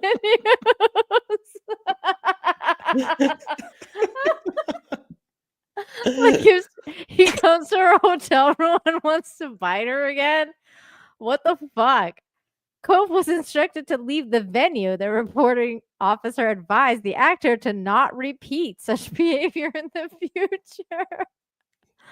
Oh my god. I think that was pretty much it. Oh my god. I was dying laughing at this fucking article. I need to see a video of this. Dementia is a defense. That's a sad defense though. I mean, I hope that's not the case. But it's so funny though. Yeah, I'm just trying to think of a scenario where, yeah, I don't see any way it plays out to. I mean, here's the thing. Okay, if he continued biting her after she got so he obviously was playing around, but the fact that he just thought it was okay to just bite her arm. Yeah, I don't know. It's I'm weird. dying. I think Weird. it's too Very funny. And I love how she went to get her husband, and then they confronted him, and he's like, "How dare you confront me about biting your wife?" Like, what the fuck? we do Can this you thing all the imagine? time. Let me say, if you only knew the stuff that we did. We used to bite around on set all the time. She didn't tell you? Oh my god, that's just too insane for me. Yeah, that's very it's a very bizarre thing to do. It's just too crazy. This world has just gone way too crazy, John. What are we gonna do? I mean, it's so crazy that in a month we go through a war, a fallout of epic proportions with Elon and Trump and Crease biting people. And here we are. I mean, what a crazy infinite talk, really. Like this one was one for the ages, Yeah. What's gonna happen next month, you think? Like, do you have any predictions? Yeah, chat. Feel free to put your predictions in there. Yeah, what will happen? You got any ideas? Do you think there's gonna be do you think that the war is over? Do you think there's gonna be an escalation at any point?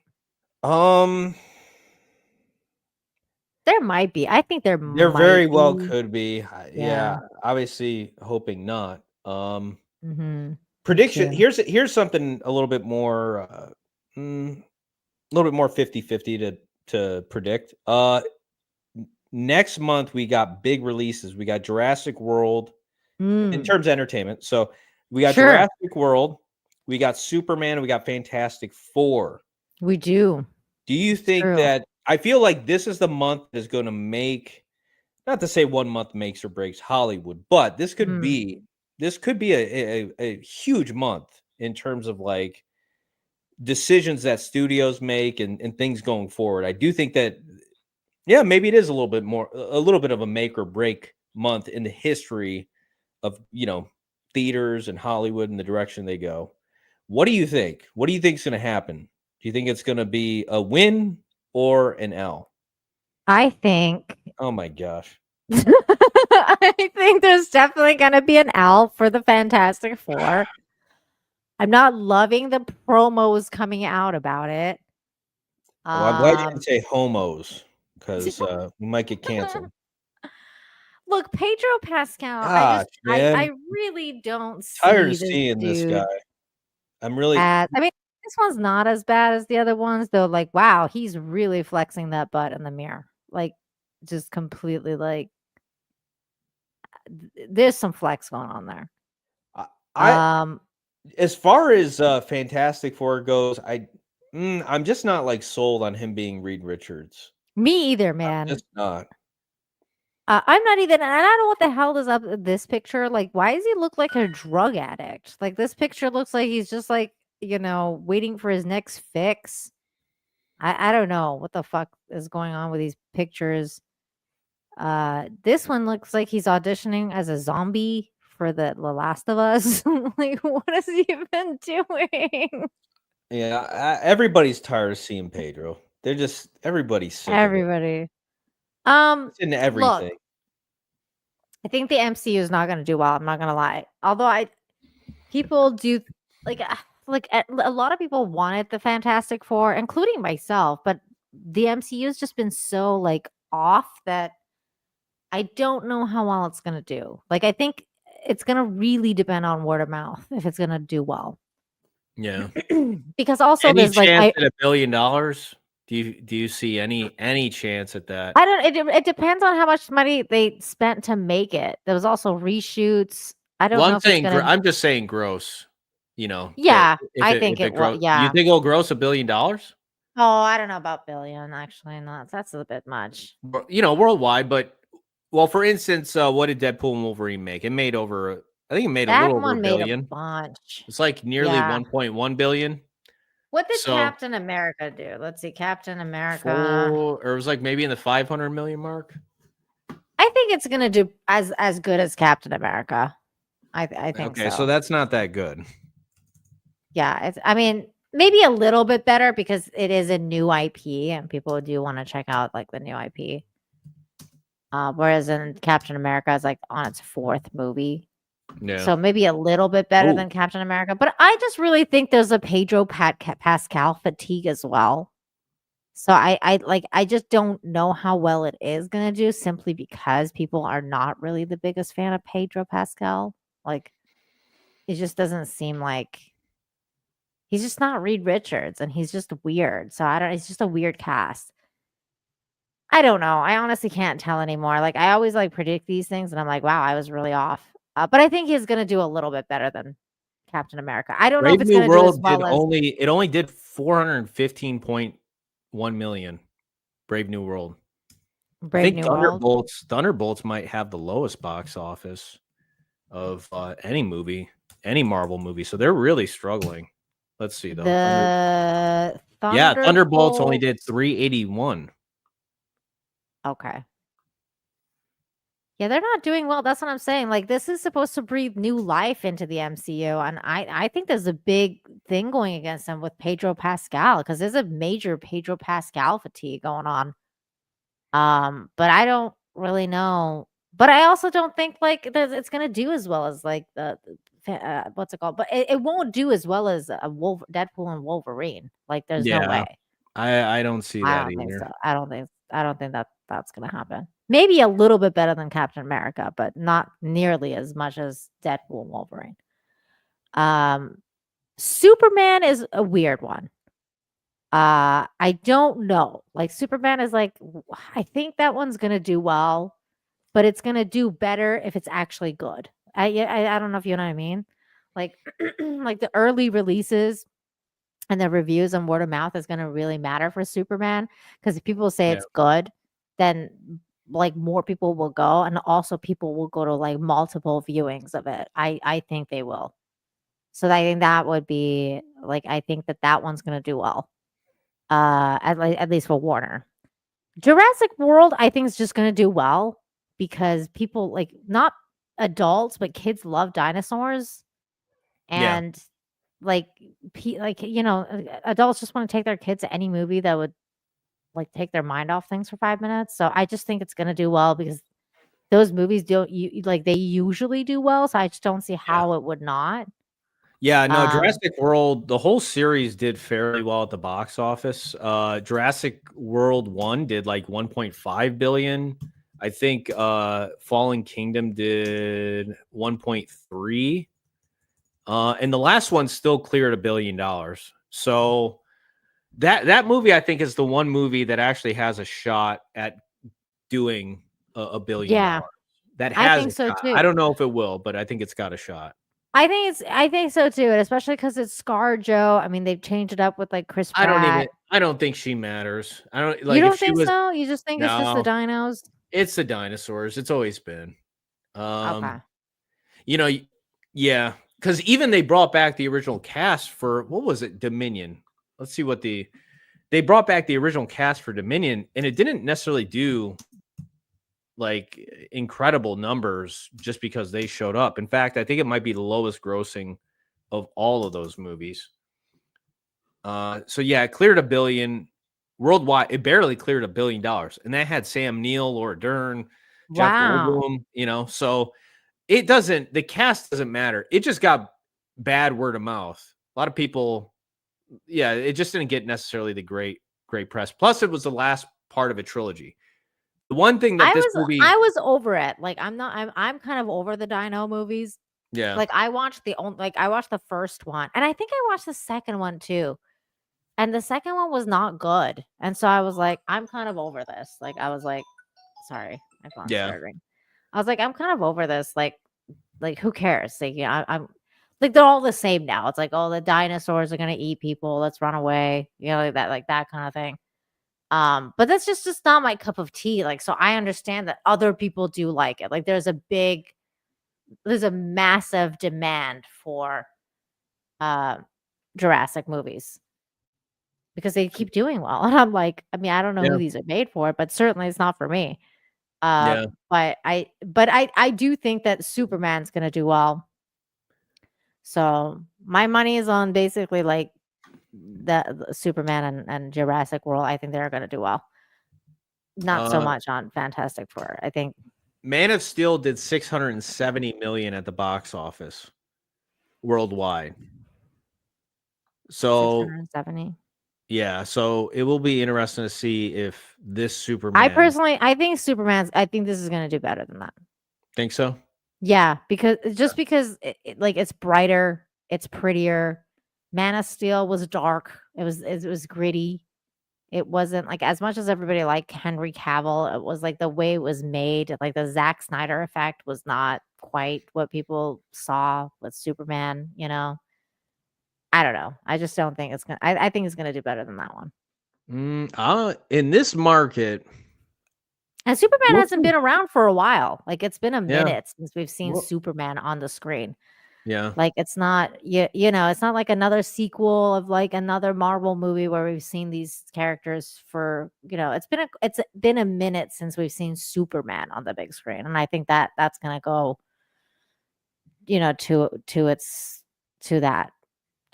people miss Superman. They want to see, I don't know, a new one maybe. I don't know. Yeah, maybe. I do think this movie does look a little bit more kid friendly. Like it is. Yeah. It's got the that dog. kids- yeah. Yeah. So I could see parents like Zack Snyder's Man of Steel was a little bit more, definitely more mature. That's what I mean. That's yeah. exactly what I'm talking about. It was nitty, it was gritty, like it wasn't very kid friendly. Like it wasn't like, oh, let's all go as a family to Zack Snyder's Superman, Man of Where Steel. Superman's he's gonna crack Zod's neck. Yeah, and like, you know, like his dad's telling him like let those kids die and shit like that. Like I don't know. I just don't see it. Like it's not a very family friendly movie. And then you got this one and it's bright and pretty and there's a cute dog in there and there's robots and like, you know, you're already like seeing that excuse me. You're already seeing the advertisement for it already is better, like more inviting to like children and stuff than Man of Steel because you're already seeing like there's robots, there's a dog, there's a dragon, like he's fighting a dragon in the sky. Now that's like that's cool stuff for kids, you know? I think that's what James Gunn is going for. He's going for younger. He's going for a younger audience base. Zack Snyder's Superman was a much more grown just it was an Zack adult Snyder should have Superman stuck with movie. Batman because I feel like he just wanted to make Batman and Batman is nitty gritty gray and all that stuff. When he went to Superman, it was like, well, it's Batman's story. The He's thing of nitty it, and gritty. the thing of it is, it was made right around the Batman time when Batman was popular and the Dark Knight blew. You know, it made over $1 billion, which was like an insane accomplishment. Yeah. So everybody, even the Amazing Spider-Man series with Andrew Garfield was suffering from like, oh, we need to go dark and we need to go gritty. I hate that shit. Yeah. That's why I'm looking forward to Superman actually, because I'm like, we could use more light stuff. Like you need lighthearted shit. Yeah. We'll Especially see. I mean, when it comes to superheroes, like there's a thing to be said about like the classic superhero story. You know, you have a bad guy and you have a superhero that wants to like just be good and do good and, you know, and like beat the bad guy and just be classic shit, you know, instead of like, oh, he's so complicated and like, you know, like he's gonna let like the dad die. Like all this shit. It's like, what the fuck are we watching here? Yeah, I mean it's look, I mean if you're 12 or 13 years old or you're 8 years old or whatever, like those sensibilities work. I mean for me it's like I want a little bit more, but I get it. You know, if you're making I don't have a problem with James Gunn making a movie that's more tailored towards kids and families. Yeah. Fantastic Four can't be cinematized. It's just too difficult. I just think that, like, it's not even that it's difficult. It's that we've lost a lot of creativity. So I think, like, you know, people are just way too dependent on AI now. They're just way too dependent on CGI and special effects and, you know, all these things. So they just, I just don't think they can do it because they're not as skilled. Like, they're just not as creative. They're not as skilled. So And they've already like casted fucking Pedro Pascal. It's like it's almost as if they don't give a shit already. Like it's like when you don't give a shit to a point where you're passing or you're casting Pedro Pascal as Reed Richards. I don't know. It just doesn't seem like your heart's in it. You know? Did you see that picture of like how Ben Grimm has a beard? I was like, Yeah. I mean, I like see like that kind of stuff doesn't really bother me because I'm like, well, I mean, in the comics he had a beard too, apparently. So like, who cares? Like that stuff doesn't really bother me at all.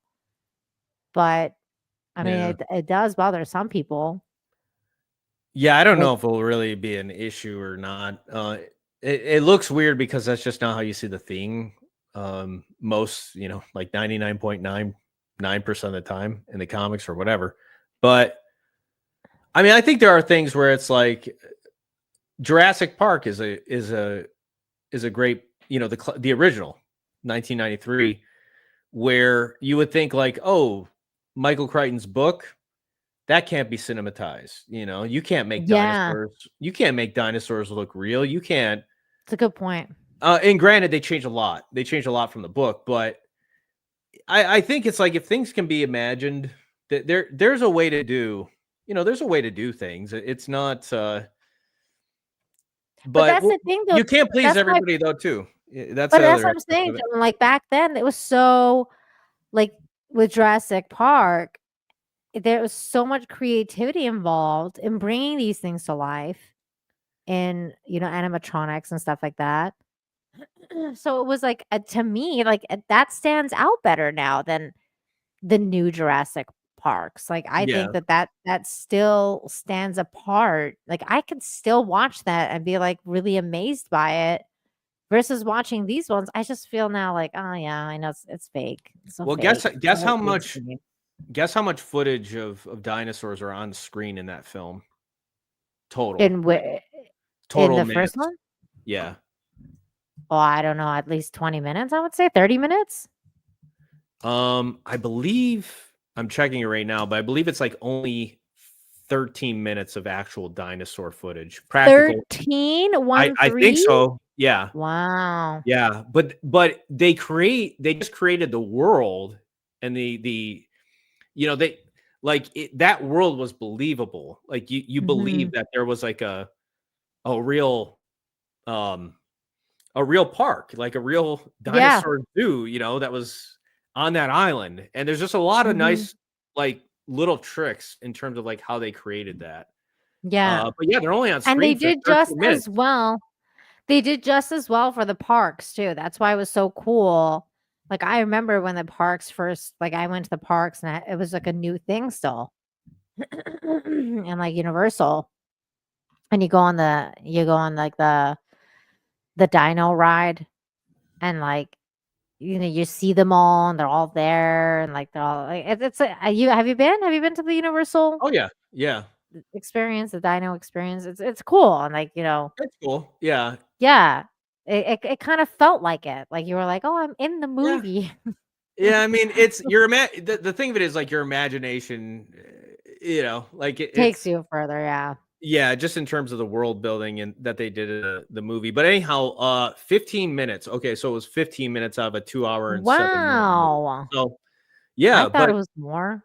yeah, it I said feels like it's 30. more. Yeah, Yeah. I said 30 to 40. I said, like, wow, that definitely does feel more. But now it's all CG.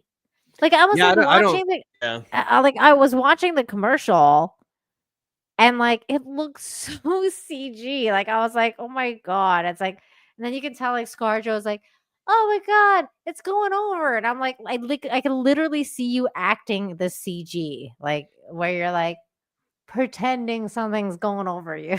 You know what I mean? Yeah.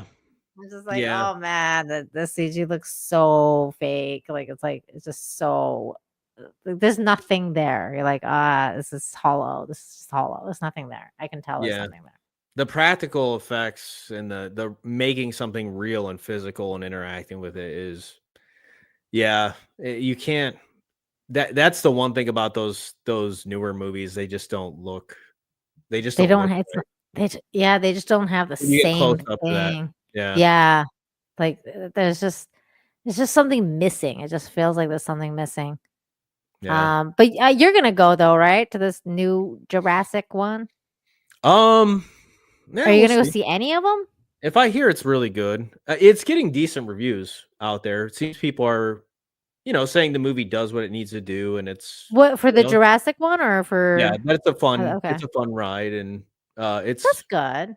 yeah. So I'm not expecting anything amazing, but I mean, I'm don't get me wrong, like I'm actually not rooting for it to fail. Like I do like it when movies like that succeed because I'm like, well, I mean, it's just like another fun movie. Like, which yeah. reminds me, there was actually a fun movie I wanted to recommend to you. I don't know if you saw my Twitter post about it. I did watch a new movie. It's called Deep Cover with Orlando Bloom. Have you seen that or heard about Mm-mm. it? No. I believe it's on Apple, might be on Amazon. Okay. But it's a movie. It's called Deep Cover, and it's really funny. Like I was so depressed last week because of the war. And then I watched that movie and it made me laugh out loud, which is really rare for me to get a haha out nowadays. And I was really shocked by the fact that it was really funny. And it just like, took me away from it all. Very like there's no messaging. I really enjoyed it. So I figured I'd let you know. You should Okay. check it out. It's called Deep Yeah. Cover. Okay. Is it on Apple? You said. I think it might be on Prime actually. Let me Oh, check. okay. Well, either way, I got Prime, so yeah. Did you Um, watch any of the studio? I know you're which a one? huge Seth Rogen fan, so No, I did not. No, okay. I still have to finish The Sopranos. Oh, that's right. Yeah. I literally have 3 episodes left. Oh, okay. But after what happened in the 4th to the last episode, I was like so devastated that I was like, I hate this show. I don't even want to watch it anymore. And then the war started and I got a little Is that when Tony took out yes. yeah, okay. I was so upset. I was It like, was a how matter of time. He just had enough. He just had enough. I was so upset about it. This is it. This is the movie. Okay. Who's the chick? Brian Dallas Howard or whatever. What's her name again? Bryce Is that Dallas Brian- Howard. That's Bryce Dallas Howard? Bryce In the Dallas middle? Howard. Yeah. Yeah. What? Yeah. don't Yeah. even She know. lost weight. She looks great. Wow, that doesn't even look like her. Chad, am I wrong or what? Like that does that even look like Bryce Dallas Howard? Or is that just me? It I just mean, I don't doesn't know. look like her. I thought it looks like her. I mean, it kind of looks like her, but yeah, okay. This is No. Orlando Bloom. And then this She's got her hair guy. back though. She's got her hair back. Maybe that's what's Yeah, she does have her hair back. This guy's from the Ted Lasso. I don't know if you've ever seen that show, but it's a great show on Apple Plus. okay. And I really like that show. And I actually saw his face, and I was like, "Hey, it's a dude from Ted Lasso and Orlando Bloom and this chick." Okay, I'm sold. Like I literally saw like the cast, and I was like, "See, the cast can still pull people in." Is Like, it sometimes. espionage or what? Right? It's Oh, espionage, right? Oh, it's kind of. Oh, you know who else is in it? Is Sean Beam. Oh, And okay. I was like, holy shit, it's Sean Beam. And Lord of the Rings connection there a little bit. yeah, Orlando Bloom it was and- cool. yeah. I was like, Orlando Bloom and Sean Beam reunited. I can't tell you anything about the characters, but basically, it has to do with God, I don't even want to tell you, but it's basically like I'd rather go in blind, actually. yeah, going blind. I don't want to. Yeah. Because I didn't know anything about it, and just going in blind made me like it even more. Okay. So just like it's really good. It's just Okay. fun. It's a fun movie. Like I miss fun movies where you're like, Yeah. oh man, that was just fun. It's a good time. So yeah, Your Friends and Neighbors, that's on Apple Plus as well. I did watch that with John Hamm. Your Friends and Neighbors. Your Friends and Neighbors. Yeah, that's on Apple Plus. Oh, okay. Yeah. One season. How was and that? It's supposed to continue, I believe. It's got Olivia Munn in it too. It was good. Like it wasn't anything like I was rewatching Mad Men, and then that Yeah. came up on my recommendations. So Yeah, I mean it was good. It wasn't I anything mean, I like love John Hamm, but is it as good as Mad Men? Are we talking? I mean, Nina, come on, is anything I don't No. like there's Sopranos, there's Mad Men, No. Breaking Bad. I haven't watched The Wire, but I hear that's like kind of on the It's top so good. tier. Yeah, Yeah. top tier for sure. Um, There's hot chicks in this. I mean, this Olivia yeah, Munn's no. pretty hot. Olivia Munn, she's just she's Olivia Munn. She's Olivia Munn. Yeah, Yeah. she's pretty. What is this about? Let me read this. Your friends and neighbors. It's about Yeah, your friends and neighbors?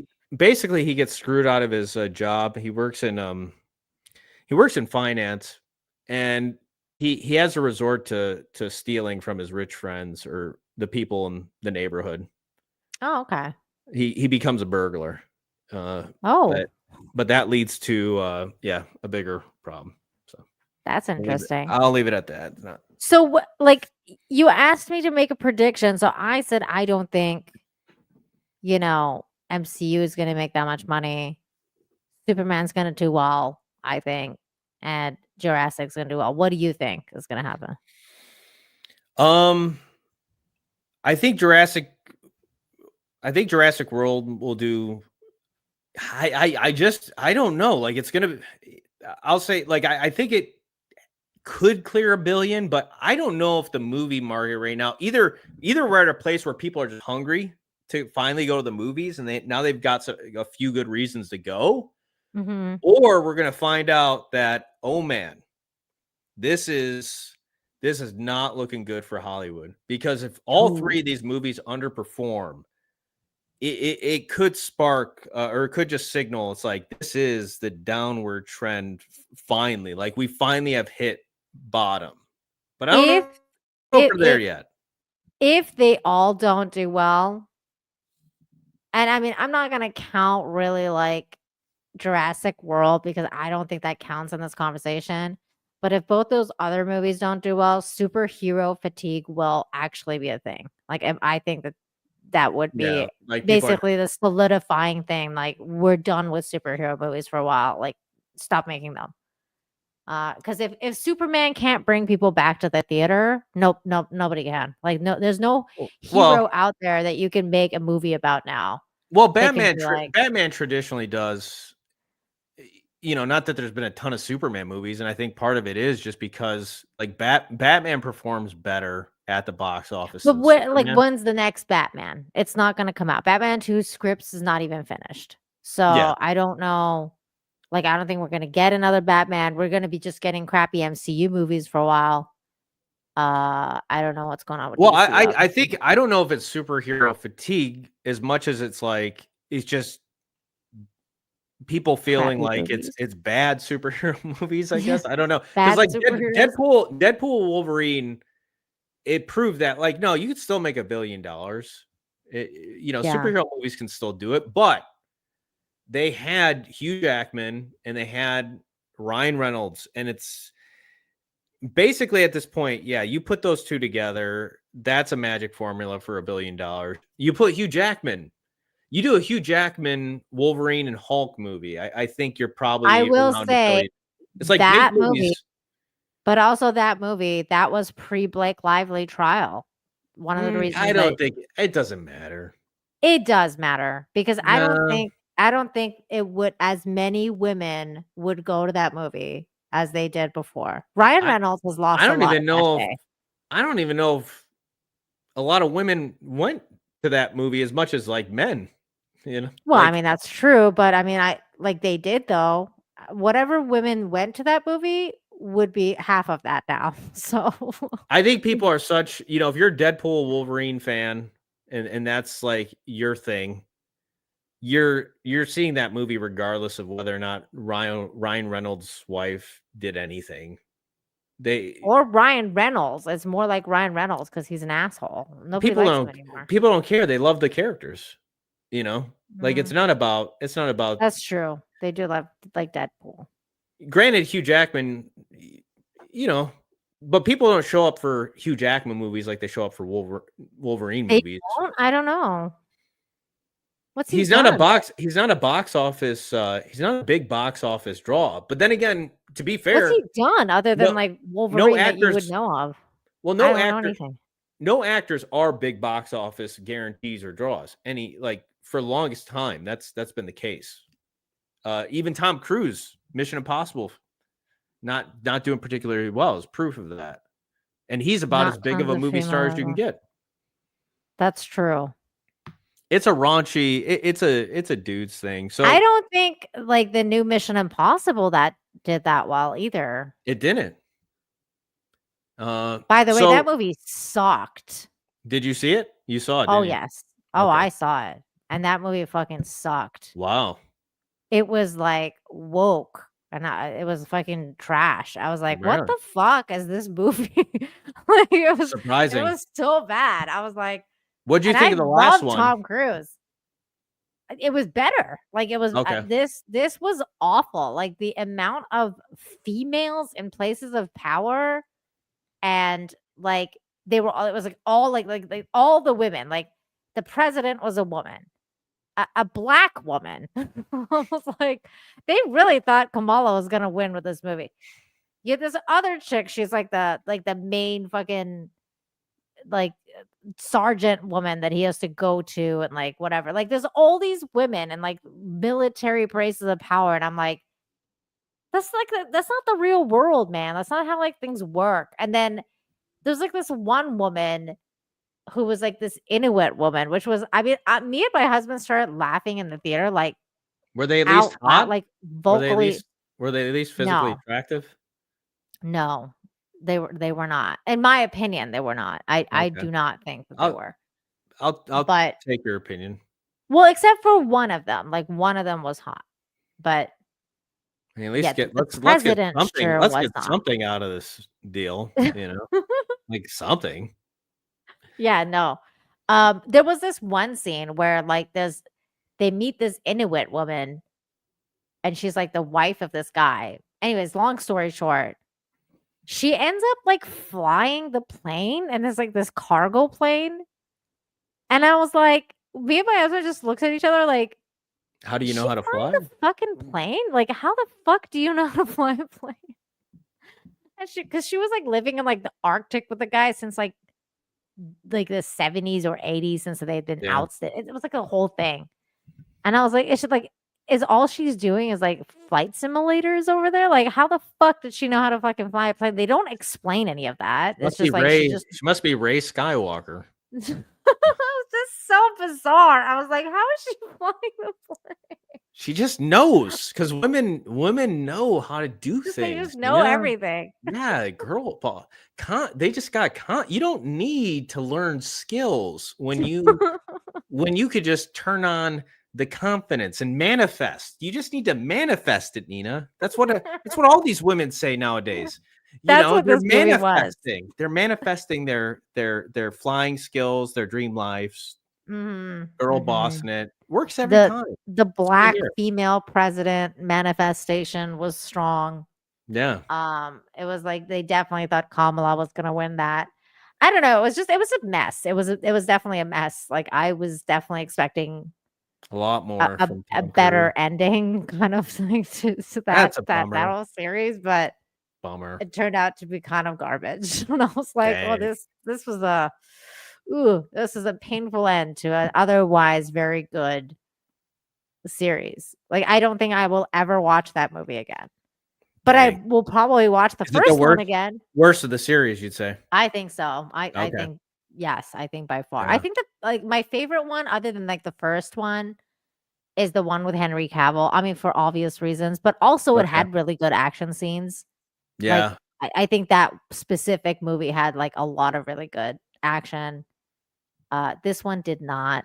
Like, there's this one scene where like they literally did action off camera, John. Like there was like this one scene where they were like they're getting away from something, right? And then like the camera pans away, and like I guess Tom Cruise is just getting too old, and he's like I guess just refuses to get a stunt double or whatever. So like the camera just kind of like shows the girl's face, and then like they show the aftermath, like everyone's all of a sudden like, beat up or whatever, and like, Tom Cruise is like, and you're like, oh, he just beat all up all those people, but we didn't see any of that, like, like. So there was just like They might have certain been. They're scenes. probably rushing. Who knows? Yeah. Yeah. And Well, I heard they didn't. Even with the last one, they didn't necessarily have a finished script. Oh, I don't know. I So thought they did, because they did both at the same time, didn't they? I don't know. that's what I just remember hearing. I don't know how true it is. I don't know if they had, a completed script when they did the filming or started filming. I think they had the action set pieces and knew what they wanted to do action wise, but dialogue, I don't know if that was all kind of being written or came up with. So, but yeah, I think the first one's, it's pretty strong, but I remember I saw Ghost Protocol in the theater. I saw Rogue Nation. I saw all of them in the theater. Okay. Yeah, I thought 4, 5, and 6 were just really strong action movies. Like They're good. Yeah, just really good action set pieces. I thought that Dubai hotel that was good. Scene was awesome. That was a good scene. The fact that it was all like Tom Cruise was legitimately that whole scene was that great. was good. They had like similar stuff in this one too. Like he was like on a plane and stuff. Like, I mean, obviously, like he does a lot of cool stuff, but it was bad. It was just not a good story. Unfortunately, it was like a bad ending. Which, I mean, it wasn't as bad as Bond. Don't get me wrong, because Bond was like way worse. Because you at least got like kind of like the happy ending, like the Ethan Hunt is the hero ending. Spoilers. But he's meaning like he's not gonna die, and you're not gonna be like, oh fuck, like, he's like fucking nothing, basically. Like, he's not gonna like, you know what I'm saying? Like he's like Bond. Like Bond was just like, oh, he's just a fucking useless. Like all he did was like basically worth nothing. Well, I don't know if it wasn't like that with It's Ethan like Hunt. he saved people. So, but I get it. The idea of like, I necessarily. But he could have got away. That was a whole that whole death scene with Bond was dumb. Like I was like, no, he could have gotten away with that. Yeah, I think he does one way crazier shit than that one, and he got away. Like he could have just dived under the water, and he would have been fine. No, I rather have seen Bond live, because I think it's all, like these characters, the whole idea of taking some of these IPs or things like too seriously, like Bond was never ever an IP that was like super, super serious. I mean, always had its comedic elements to it. Yeah. Even the Sean Connery stuff. Like the one we saw earlier. Yeah, like it didn't take itself ultra seriously. And I do still like his Bond for the most part, Daniel Craig's Bond. And I think Spectre kind of got back into a little bit like the hokier elements of Bond, where it felt a little bit more like classic Bond, but it also was a little bit more, a little more sillier. But I don't know. Yeah, I just think when you have a character like Bond, you just don't kill him off. You don't. I don't think so either. He saves the day. He wins the day. Yeah. He gets the girl. He's the hero. Like he's the hero. I don't think you need to. Why are these killing me tonight? Rice and Stukkies. Look. Are you gonna watch the movie at some point? Like I was gonna say on DVD, but there's no DVD. Oh, Mission anymore. Impossible? Yeah. Yeah, no, I'll catch it on streaming. I'll still watch it. Yeah, so you let me know. Yeah, I just you let watched me know Captain what you think. America to see how that was. Did you like it? It's a weird. I don't know. That movie is. It's like it feels like a weird Frankenstein creation. Like It that. really That kind of was. Yeah. The beginning of it is okay. Then the middle of it gets kind of a little bit boring. There's a lot of exposition, a lot of talking, not a lot of action. And I don't know. I felt like the ending just didn't really pack a punch. No. You want more. You wanted a lot more from well, everybody knows the Red Hulk's it. Yeah. I'm like, really? We're ending this movie already? Like I felt like it's like you still owe us all the action we should have been having in this movie. Like if we weren't going to get it then, we need to get at least 10 more minutes now. Didn't you think like the stuff he did? I was like, dude, this guy would be so dead. Like he's not a superhero. Or yeah, no, he would have been annihilated. The Yeah, Red like Hulk come would have on. Like, and they're like, oh, destroyed like him. they're like, oh, the suit protected him because he got it from like Wakanda or whatever. I'm like, come on. I mean, like you can't get pounded on by the freaking Red Hulk and like somehow survive if you're not super serumed up. Like you just can't. Like he would be like bones crushed. Yeah. No, some of those. I mean, there's things that you can kind of like forgive. Like if a movie is really just, it's really, you're satisfied and you're happy with it. It's, it's going good, fine. But when a movie has, like when it's really not delivering, when it's really, when you feel like you've kind of gotten, and then you have like those kind of things happen, then it's all right, man, this is bull. That's bull. That's bull. It's like there's just certain things where it's like, you're just a lot more critical. There's always like plot holes. There's always problems in movies and things that don't make sense. And it's just gonna happen. But I forgave a lot of shit for that movie. I forgave a lot of shit because I like Harrison Ford. Harrison Ford brought it. Good. Yeah, he did. He did what he could. I mean, I still think I think Anthony Mackie did the best he could with what he had. It's it's not by any stretch I felt like the director just didn't have a strong vision for that movie. Like it just doesn't feel like it's I feel like it was definitely a lot of made by committee when it came to like Disney and Marvel. They probably stepped in. It just didn't know like what they were doing. They were like, oh, we don't have Steve Rogers, and we know people want Steve Rogers. And then that's why there was like this whole thing, like this whole dialogue in there, like where he's like, you're not Steve Rogers. And he's like, yeah, I'm not Steve Rogers. It's like they had to keep reminding everyone that there's no Steve Rogers. And we're like, are you going to bring him back? Because if you're not, like, can you stop talking about him so we can get used to like the new guy, like that you're trying to sell us as Captain America? Like, it was just such a weird thing. Like, it's like they were having this dichotomy with themselves. Like, we know you guys like Steve Rogers. We know you like Captain America being someone else. We know we're trying to replace him, but we're not even going to make him likable. Like, it was just, I don't know. It was just such a weird. Yeah. It's like we can't get Chris Evans. Best thing we can do is get Bucky, or we'll get Sebastian Stan for like one scene. For like one scene. It made no sense. That was upsetting. I was like, what the fuck? Like, why isn't Bucky in the movie more? Like it should be a much more. Yeah, like a Captain America Bucky, it could have been a little bit more interesting. I don't know. I think there's an idea for a movie there. I think there is something. It's not like that movie had to do as badly as it did and had to be as bad as it was. Well, actually, let me ask you this question, because you actually haven't watched like Captain, like Falcon and the Woke Soldier and all that stuff. Like, you haven't watched any of the series. True. So were you even able to keep up? Like, did you even know that one guy, like the main black dude, was from that series? Like, did you even understand what was going on? No, but I kind of just put it to, I knew there was this connection there, and he was, there was like some sort of they had a dynamic and they had a friendship going on.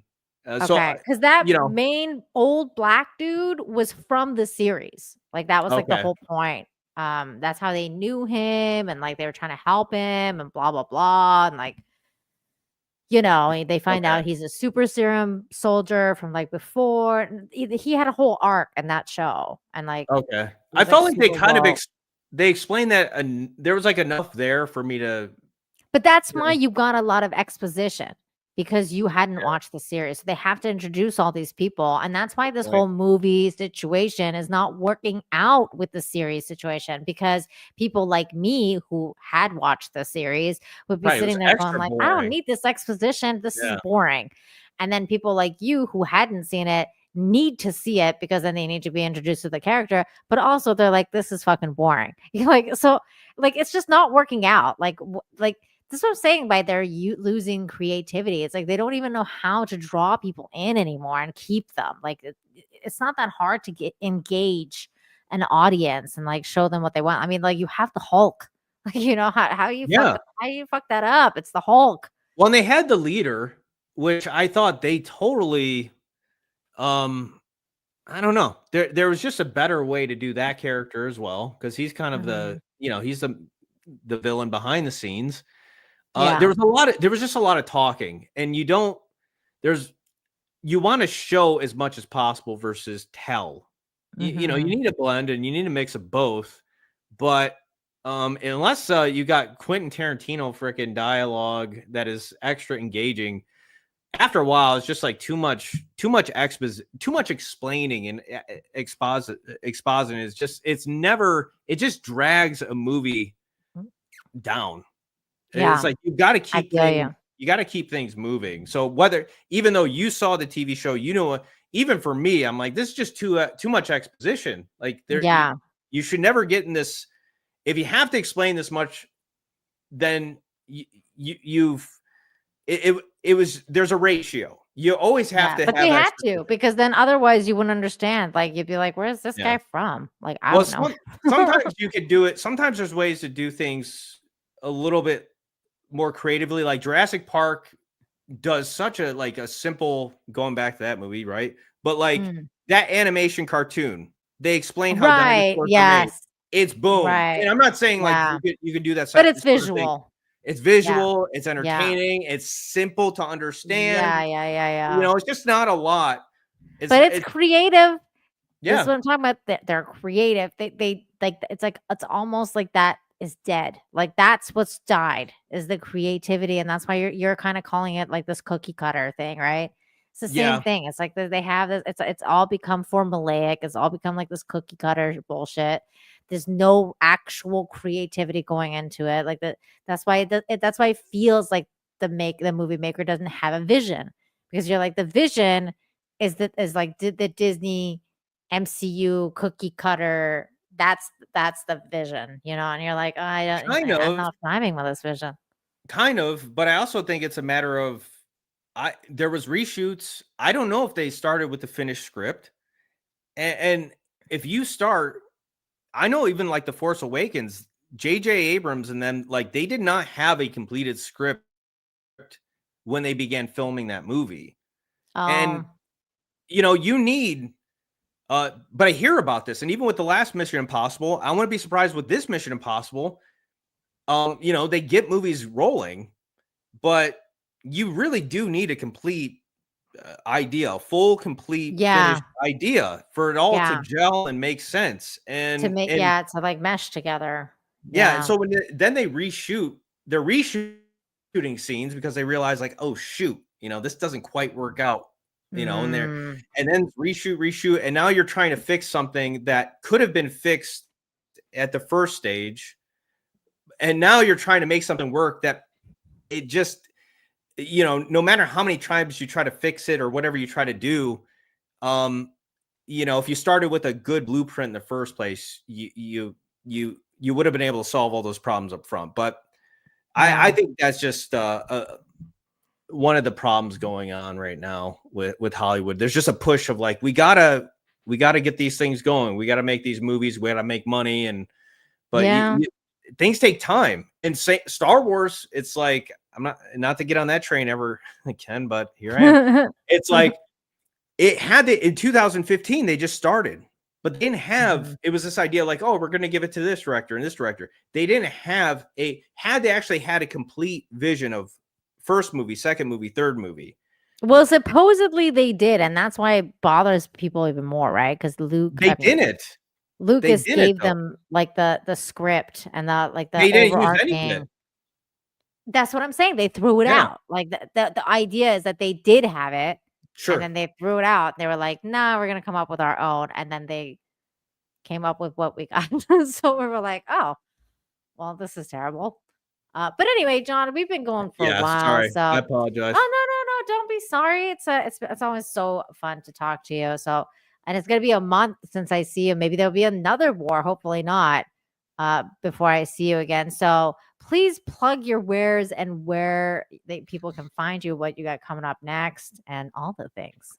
I currently have, I'm currently posting on John Talks 2, silly political edited videos, and occasionally I'll post on my other channel, John Talks Life, and then I got John Talks Entertainment, and I'm trying to be. It's a little bit of a challenge to try to be consistent with all of them. So I know that's definitely challenging. Yeah. Multiple channels is challenging to say the least. You know about But that. thank you, everyone. Yeah. Thank you, everyone, for joining us tonight for this very interesting episode. Long This was episode. definitely, this was an interesting episode because I was like, I can't believe we haven't talked since like a war and like all this shit. It's been kind of crazy. So this was an interesting episode. Next time we talk, we'll be talking about the success or failure of all those other movies. So that'll be really interesting. That will be another interesting stream. Yes. So join us next time, probably like the last of the month again, right? Probably like July Yeah, it sounds good to me. 30th, About I a- would say. about a Yeah. month. Yeah. Yeah, about a month.